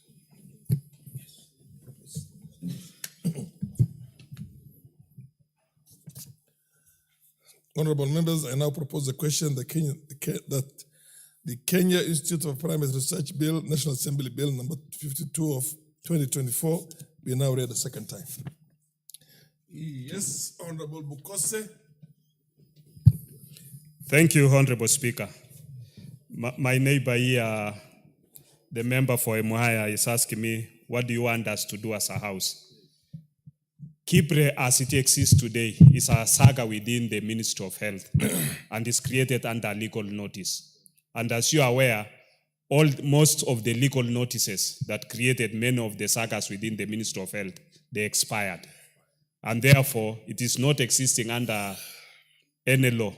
And when you look at the Kipre, it was established in 1958, meaning it was even done before Kenya attained independence. And therefore, if the people who founded Kipre saw the importance of this institution, and what for many people, they might be hearing of Kipre for the first time. Kipre, Kenya Institute of Primate Research, it does research. You know, all of us are primates. We begin with saying all of us are human, we are living things. Living things are divided into animals and plants. Now the animals, you have fairies, you have primates. Human beings, we are primates. But the closest relatives are the monkeys, the baboons. Those are now the non-human primates. So Kipre does research on the non-human primates, a close relative to us. And it applies that knowledge to the humans. The apes. Yes. When you go to Kipre, as my colleagues, the chair and the Honorable Sunguli has put it, Kipre is domiciled at Olelua. They have, I think, about 150 acres of land, which is there. And they have monkeys, they have snakes, and all other ecosystem that goes with that. They work on research. They've done research. When you come to the primates, they have worked on research on even contraceptive gels, like Smooth Gel, and others, which they work on it. And after, once they've done research on it, then they can now translate it into human. Research takes a very long time because many of the scientists under Kipre, they are not the normal civil servants. You'll find that you have scientists who, by the time they come to the conclusion of research, maybe they are even 65 years, they are even 70 years, and therefore, this bill aims at protecting those scientists because they are scientists, and training scientists within a country is a very expensive thing. And we should not lose our scientists such that when they now at their prime, 60, 65, they have to move into other countries to go and be researchers in those countries. We should be able to protect them and retain them. So that in this bill, we've even raised the issue of the retirement age to be that of the university level, because the staff at Kipre, the scientists at Kipre, are the same scientists who are teaching at the university level. So they should retire at the same age as the university lecturers of 72 years. And therefore, as currently states, Kipre scientists are being treated like just any other civil servant, which I think we're missing the point, in an institution that was created in 1958, just before Kenya attained its independence. And as my colleague puts it, you know, you might ask yourself, the Kipre now is developing anti-snake venom. You might ask yourself, we already anti-snake venoms within our country. Those are brought from India, and the efficacy is around almost 60 to 70%. What Kipre is doing is increasing that efficacy by using snakes that are regionally based here in Kenya. They have traveled all over the country, Kitui, Baringo, Vihiga, Kakamega Forest, and all other places within the country, and collected the various snakes. If you visit Kipre, you'll be able to be shown those snakes. They have extracted the venom from those snakes. And through scientific process of making the serum from the horses, they are now in the process of developing Kenya-specific anti-snake venom, which will have a higher efficacy. In addition to that, they are also in the process of going into regional, because within our region, South Sudan has the highest incidence of snake bites. And when you look at the data for the snake bites within even our country, it's very high. We lose many people through snake bites within our region. And therefore, they'll also develop snake bites and snake venom that can be used within the region. We can export it to South Sudan, we can export it to Ethiopia, our neighbors in Somali, and all within the East African region. Therefore, this is a very important institution for us. You might ask yourself, what's the difference between KEMRI and KIPRE? KEMRI deals with research on normal people, on human beings. And they even deal with treatment, where they are now experimenting on treatment through consent, that you've given the consent, and they follow the protocols that are available within the various investigation. So for KEMRI, it is totally, completely different. And as we stand today, KIPRE and KEMRI can coexist independently as two sagas that support each other, together with the PIOFACs. And therefore, we want to ask the House that to support this very noble bill that will now give KIPRE the framework in which to be able to work, in which to be able to engage with even the partners. KIPRE has its own international donor support from the various partners. KEMRI also has different international support partners. And therefore, these partners will all work synergy to help the country in the healthcare area. And therefore, we want to support this very important bill, and I want to ask the House that let's support this bill and make it an act as soon as possible. With those few remarks, Honorable Speaker, I support. Professor Gildesa. Thank you, Mr. Speaker. As my colleagues have said, the Kenya Private Institute was established in 1958 before Kenya's independence by the Liki family. And the idea, the original objective was to study non-human primates so as to understand the behavior of these animals and translate that into human behavior and reproductive system. The Kenya Primate Research Institute has actually pioneered in development of contraceptions and other medical technologies like minimally invasive surgery. It's a very important institute, and because of its research work, it actually involved in North-South collaboration, partnering with other institutions across the world. Mr. Speaker, if you look at the example of the snake venom, the Liverpool School of Tropical Medicine in the UK took the snakes from here, produced the antivenom. Whereas us here, we are exporting our snakes, but we are not benefiting from it. And we go and import the antivenom which they produce. We have a capacity and a potential to produce our own. Mr. Speaker, we have a great opportunity to partner with other centers. Like there's the Serum and Vaccine Center in India. There's another center in Costa Rica, and the UK one. We shall be a prime center in Africa. Actually, this center, that institute, if nurtured, can produce the best materials for both learning, teaching, and export for this region. It cannot be existing under the legal notice, which can be revoked anytime by the cabinet minister.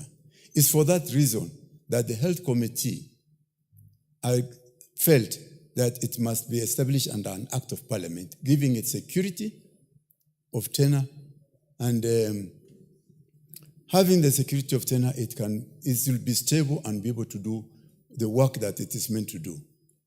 With those few remarks, Mr. Speaker, I support that, and I beg the House to support the committee decision in establishing or enacting this thing in the Center Primate Research Institute and the Parliament Act of Parliament. Thank you, Mr. Speaker.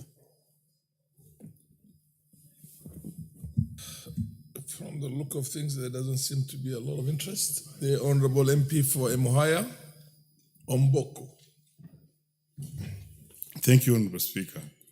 Indeed, like one of the authorities from the health department and did speak on this, many people and many Kenyans may hear about Chirchir for the first time. And given that Chirchir itself was domiciled in the museums under Leakey during the days of Leakey, it means that it's an institute, though all established in 1958, was regarded as only for historical purposes. And possibly that's why originally it was domiciled under museums. And possibly the hangover of association of primates with history and things to do with museums made it the people or the authorities that were there to domicile the same at the museums. But like very well moved by Daktari, that this is an institution that is actually doing research. And it's dealing with primates who are very close relatives of humans. And it's believed that everything that happens within the primates is likely to affect the humans. And currently, there are many diseases that cut across between the primates and the humans. The great fear story and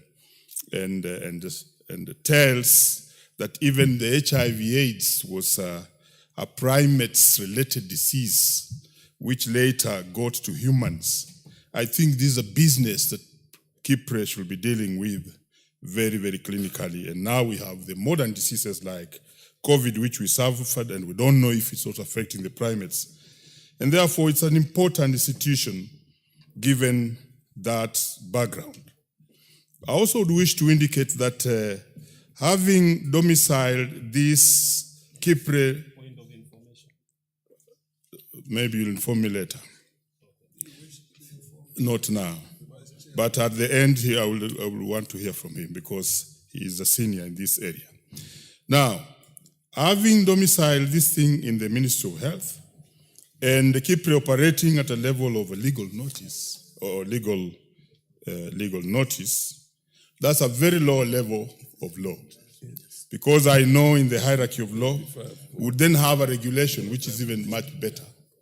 But then the acts would be better. So if we are elevating it to the level of an act, that would be strong. It wouldn't fix it in the operations and make it independent to operate in its own structure.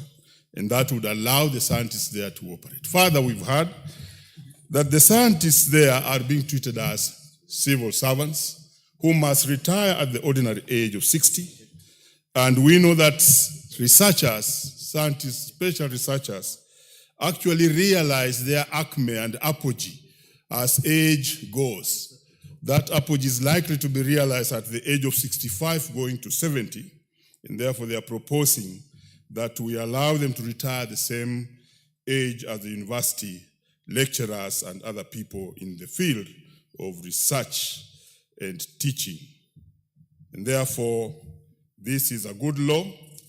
In the third reading, we should be able to look at the other clauses that concern how it has been made in terms of who will lead it, number of staffs, and every other thing in the structure so that we can compete to make the law strong moving forward. And therefore, Honorable Speaker, I want to support this bill so that Chirchir may stand alone and do work that will help not only in the snow snake venom development, but also to do a test. Do we still wish to be informed by because once you conclude, then he cannot be on a point of information. Let me be informed. Yes, proceed.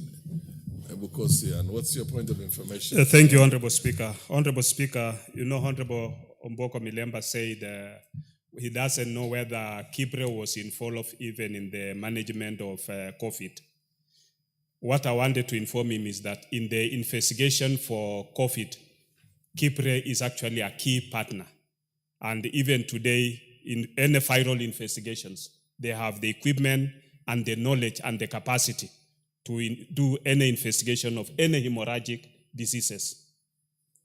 Fair enough. Continue, conclude now. Great, that is very positive, and that's what I wanted to hear. That enhances our capacities and the capacities of those who are listening to us. I believe Kipre is operating as, when we have what was called experiments in teaching, we always have the other experiment that tests this otherwise. So Kemri would be doing on humans, and Kipre would be doing the test experiment. And therefore, I think this is a very good law, and therefore I support. From the look of things, there doesn't seem to be a lot of interest beyond that. I now call upon the chair to reply. Mikal, Professor. Thank you, Mr. Speaker. Let me start by appreciating and thanking my colleagues for the contributions they have made. Emphasis has been made on important areas like the issue of zoonotics. Those are, we have to then, when we come to the committee of the whole house, what amendments we need to do to take those into consideration. Again, in areas of collaboration, we have had specific areas, India, Costa Rica, and even in London. The way to attract donors, again, when we look at it, we may see how we fashion amendments so that donors can find it easy to work with us.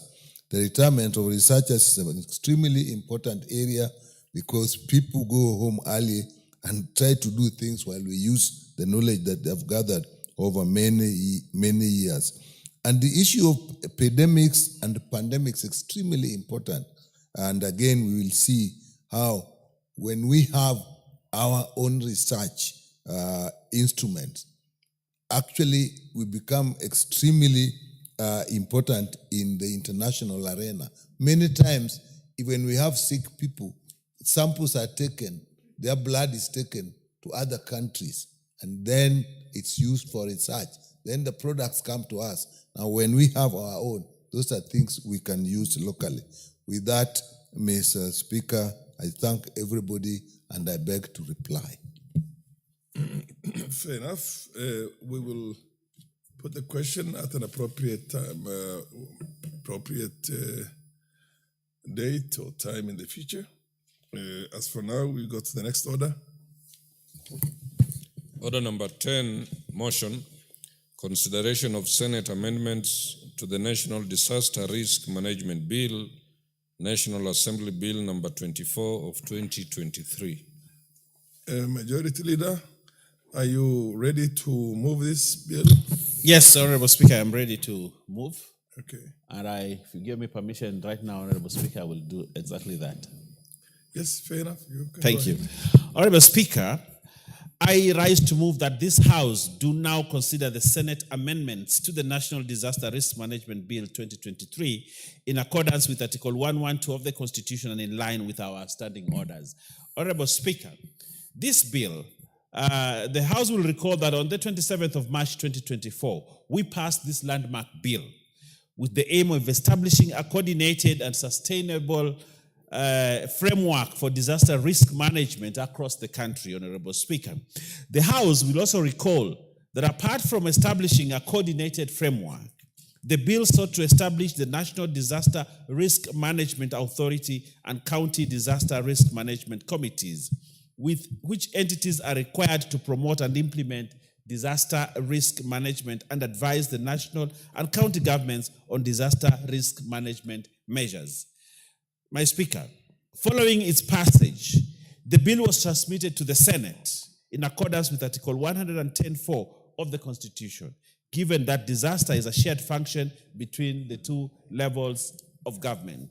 My Speaker, the Senate has since deliberated on the bill and proposed a number of amendments, which this House is now called upon to consider. I further note that on the 30th of April 2025, you referred the schedule of Senate amendments to the Departmental Committee on Regional Development for consideration and reporting. Honorable Speaker, allow me to sincerely thank the chairperson and members of the committee for their dedication and hard work in reviewing the Senate's proposal and preparing a comprehensive report to guide this House in the deliberations. Honorable Speaker, I have reviewed the committee's reports and noted that the Senate proposed amendments, and this is where the rubber meets the road, Honorable Speaker.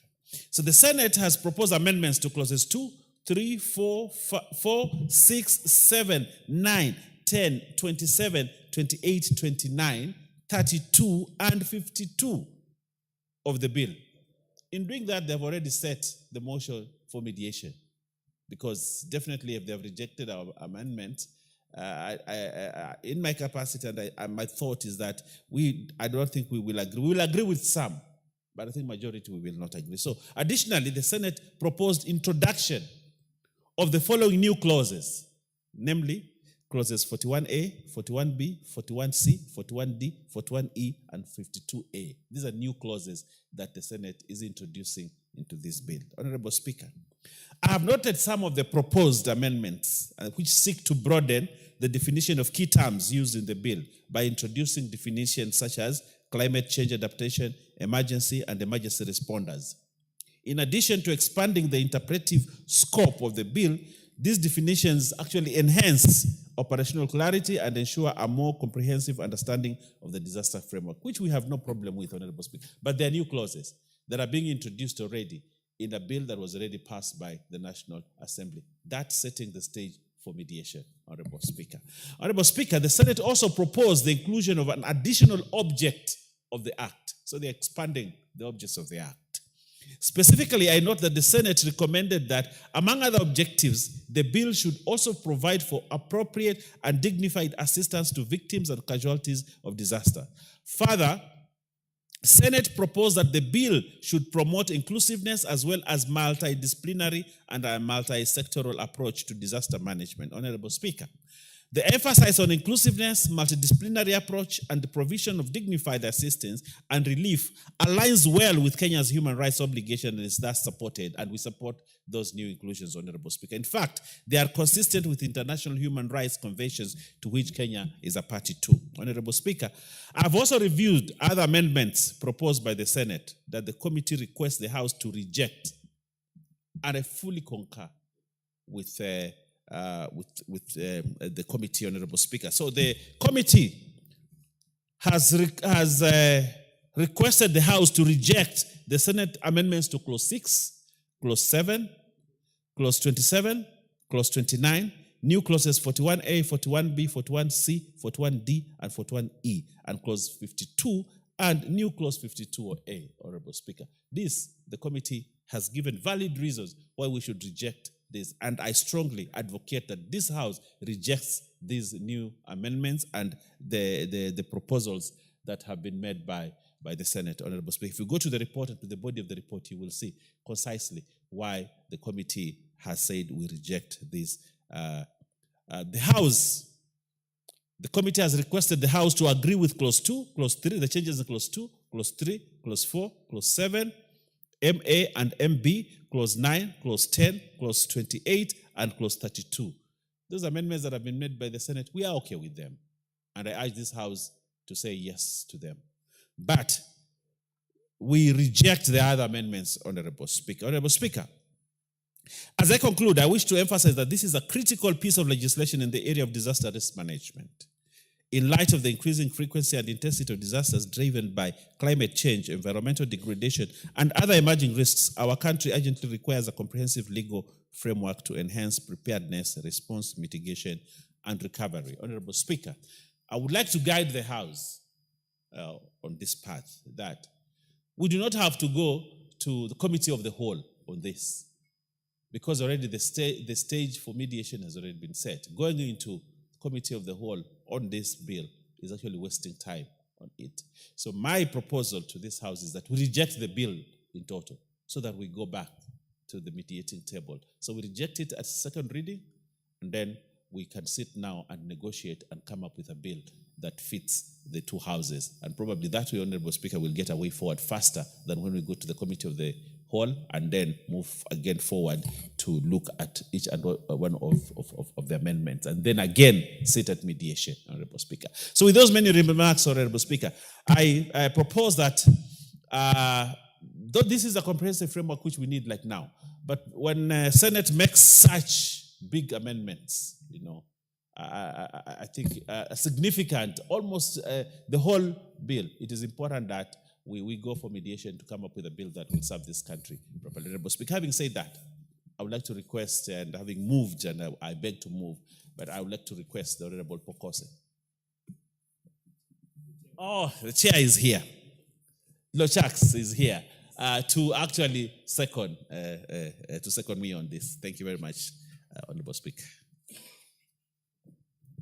Thank you, Honorable Speaker. I stand to second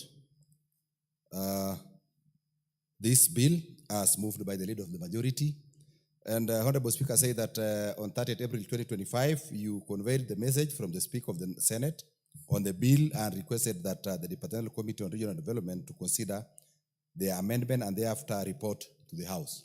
So as has ably been moved by the leader of the majority, Honorable Speaker, you realize that there are so many clauses that the Senate have proposed for amendments. We have agreed with some of them. We have equally rejected a majority of them. So ours is like has been said by the majority leader that for the clauses that we have agreed, we are asking this House to agree with the committee on the ones that we have said we have issues with and therefore we reject. Honorable Speaker,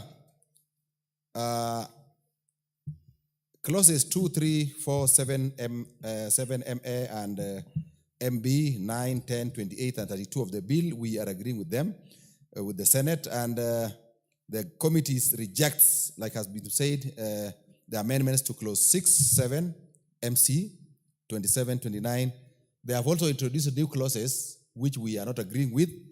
That is clause 41, A, 41B, 41C, 41D, 41E, 52, and a new clause 52A. Now, Honorable Speaker, I stand to second what has been moved and appreciate the committee, the leader of majority, and the members, as well as your office, the Speaker and the Clerk, for giving us support, both technical and logistical, in the consideration of this bill. So therefore, Honorable Speaker, I stand to second this bill. Thank you. Fair enough. I will now propose the question. I now propose the question that the Senate amendments to the National Disaster Risk Management Bill, National Assembly Bill number 24 of 2023, be now considered. Yes, Honorable Bukose. Thank you, Honorable Speaker. Honorable Speaker, I stand to, I think the correct position will be to oppose the Senate amendments. The Senate amendments to the National Disaster Risk Management Bill, National Assembly Bill number 24 of 2023. Honorable Speaker, as aptly put by the majority leader in moving and also the chair of the committee, you find that this means that this bill is now going to go into mediation so that consensus can be reached, so that a mediation committee can be formed with members from the National Assembly and also members from the Senate. And then this, what the committee has agreed on and what the Senate had proposed can now be put into consideration, debated, and where there is a give and take. And this is not a new phenomenon. It's provided under our standing orders. And even for some of us who are in the budget committee, we had a mediation committee together with the Senate and came up with an agreement on how much was given in the division of revenue bill to the counties. So this is something that can be negotiated, and once they have negotiated and agreed on the various amendments that have come from the Senate and also the position of the committee, then at that level we can now be able as a House to agree on the bill. This is a bill, Honorable Speaker, that has really stayed, because when you look at the bill since 2024, and I think many bills have been going to the Senate and it takes so long. We even I had a bill on the Kenya Drugs Authority, which has really taken long in the Senate, and it should be able to be fast-tracked so that we can have maturity level 3 for our country, and this is a requirement for WHO for us as a country to do drug manufacturing and even vaccine manufacturing. So I think this is something that is a very key, because matters of disaster are both shared are both functions of the national government and the county governments, and we should have a county team in place as early as possible and a national team in place as early as possible. With those few remarks, Honorable Speaker, I oppose the bill. There doesn't seem to be a lot of interest in this. I will. The Honorable, proceed. That is Honorable who? Malio. Give him the mic. Thank you. Thank you, Mr. Speaker. I also want to put my voice on my senior Honorable Bokoso to oppose the bill, the Senate bill on the risk management, because this is something that is supposed to be done concurrently with this House, because managing disaster is not very easy. So we need concurrence so that when we start managing the risks and all the disasters happens in the country, it needs to be everything to be put right, so that no one will be able to blame the other one on the issues or on the steps taken, and also in the means of managing those risks. So, Mr. Speaker, I think I'll have to join my colleagues to oppose it, so that we can be able to sit down and agree. And also, Mr. Speaker, that in this country, it is important to sit down and agree, all of us as two houses, because many things are going to the Senate, they refuse from here, and then it comes back, and then when we sit down, then we sort them amicably. So I think it is very important for it to go for mediation, so that we can come to an amicable solution and pass it in agreement. Thank you, Mr. Speaker. Fair enough. There doesn't seem to be any more interest. The chair will put the question at an appropriate date and time in the future. Next order. Order. Honorable, the mover to reply. Proceed, the majority leader.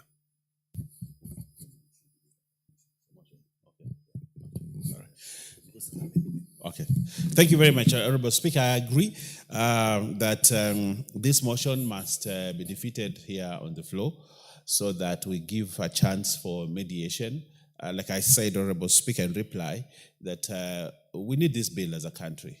But because Senate has done what it has done, then I think it is important that we allow the democratic processes enshrined in our Constitution to take place, so that we come up with a bill. So, Honorable Speaker, I thank the speakers, I thank the committee, I thank everybody that's participated in this bill, and say that we have an opportunity to go into mediation, and therefore we, as this House, oppose this motion on the Senate amendments to the disaster management bill. I thank you, Honorable Speaker. I beg to reply. I beg to reply. Fair enough. As I put it, the question will be put at an appropriate time in the future. In the meantime, we go to the next. The next order, incidentally, is is the committee of the whole house of the same order number 10, so order number 11 does not arise. So let's go to order number 12. Order number 12, the Election Offences Amendment number 2 Bill, Senate Bill number 28 of 2024. Leader Majority, are you ready to move? Honorable, know that there is no interest. Yes.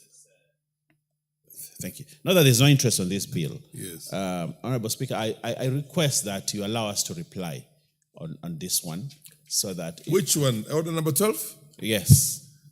No, because I moved this... Resumption of the debate adjourned on... this has already been moved before. Yes, so apparently there's no interest. And there's no interest? There's no interest. We reply. Okay. Nobody spoke to it. Okay. Yes. Incidentally, and fair enough. So that we get up to under put circumstances, I will... the question will be put at an appropriate time in the future. So I can reply? You can proceed and reply, yes. Okay, thank you, Honorable Speaker. I want to reply on this. This is a very important, in reply, Honorable Speaker, this is a very important bill. An important bill that criminalizes certain offenses in election offenses.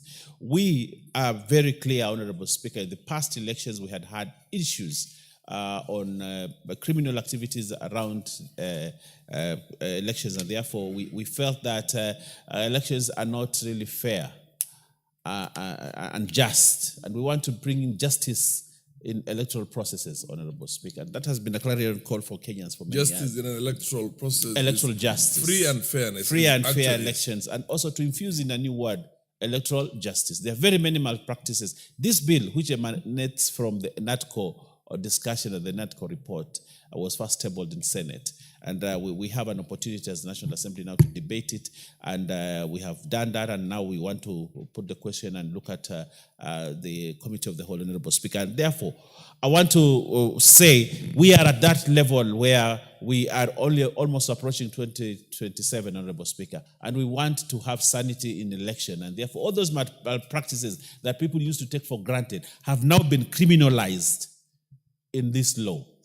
Have not been criminalized in this law, and including delaying of announcing of results by the electoral body. It is an offense. Those staff of IEBC, they will find that now it is an offense for you to delay results or not to announce results or to tamper with the results or to do anything that jeopardizes the results of an election. It is an electoral offense. And candidates who go out there to smear other people's names and to say false things about other candidates, including declaring that a candidate has withdrawn, it is an electoral offense in this new law, Honorable Speaker. So we want to put all those offenders, electoral offenders, on notice that at the passage of this bill, Honorable Speaker, it will have consequences and ramifications of those that have been taking elections for granted and do the things that they want to do, including tearing up other opponents' posters. Honorable Speaker. Yes. So Honorable Speaker, including posting on social media and digital platform things that are untrue about another candidate, or passing wrong information about other candidates and other political parties on digital platforms or by speech or by any other thing. Honorable Speaker, it is now criminal offense in this law.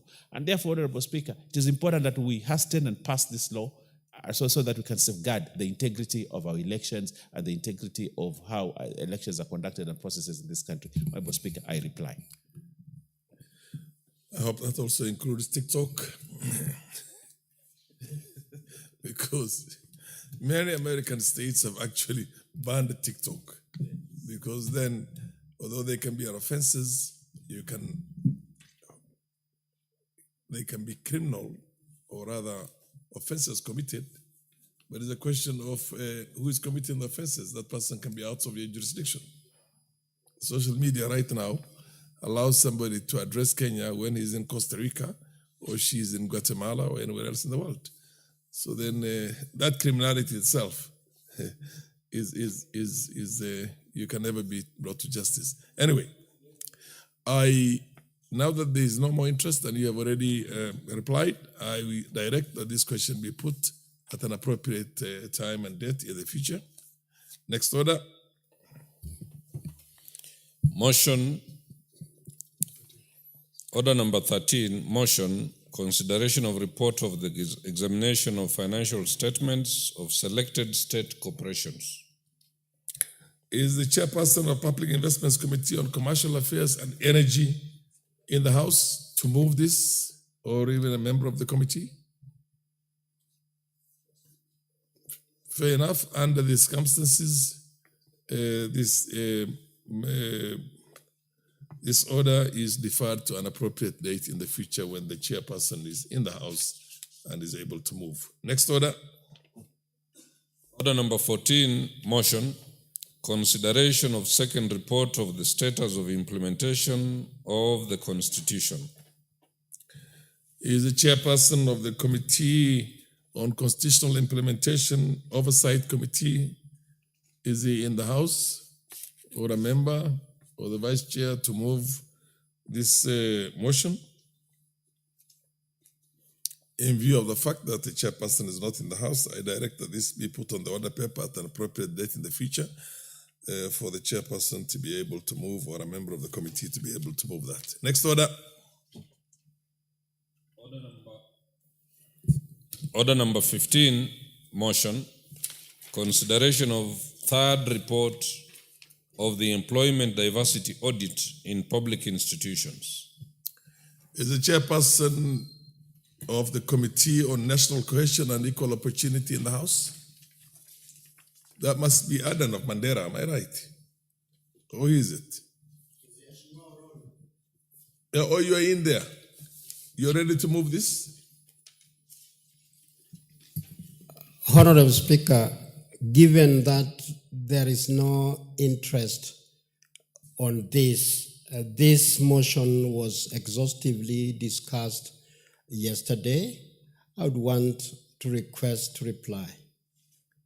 I don't know whether I have any other member. Fair enough. This has been moved and it has been exhaustively debated. This was a resumption of the debate of yesterday. So there being no further interest from members, I direct that you reply.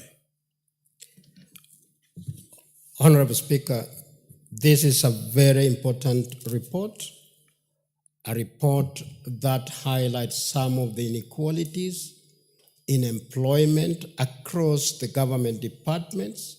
Yesterday, the only issue that was raised was about the terminology challenging in the report that for Moi Teaching and Referral Hospital, there are 66% employees who are from one tribe.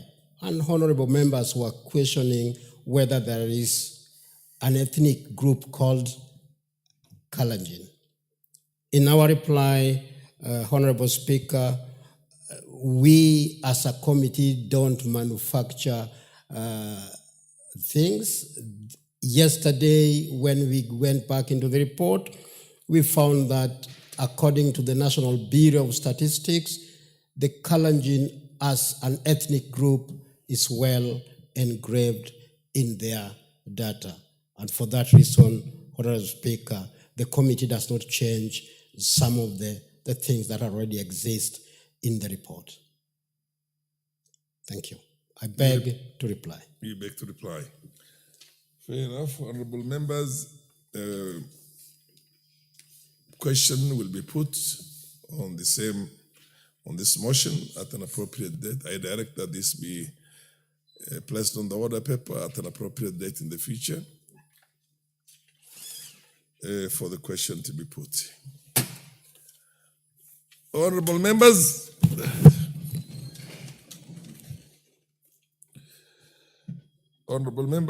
the time being 6:56 p.m., there being no other business to transact today in the order paper, this House stands adjourned until Thursday, the 24th of July, 2025 at 2:30 p.m.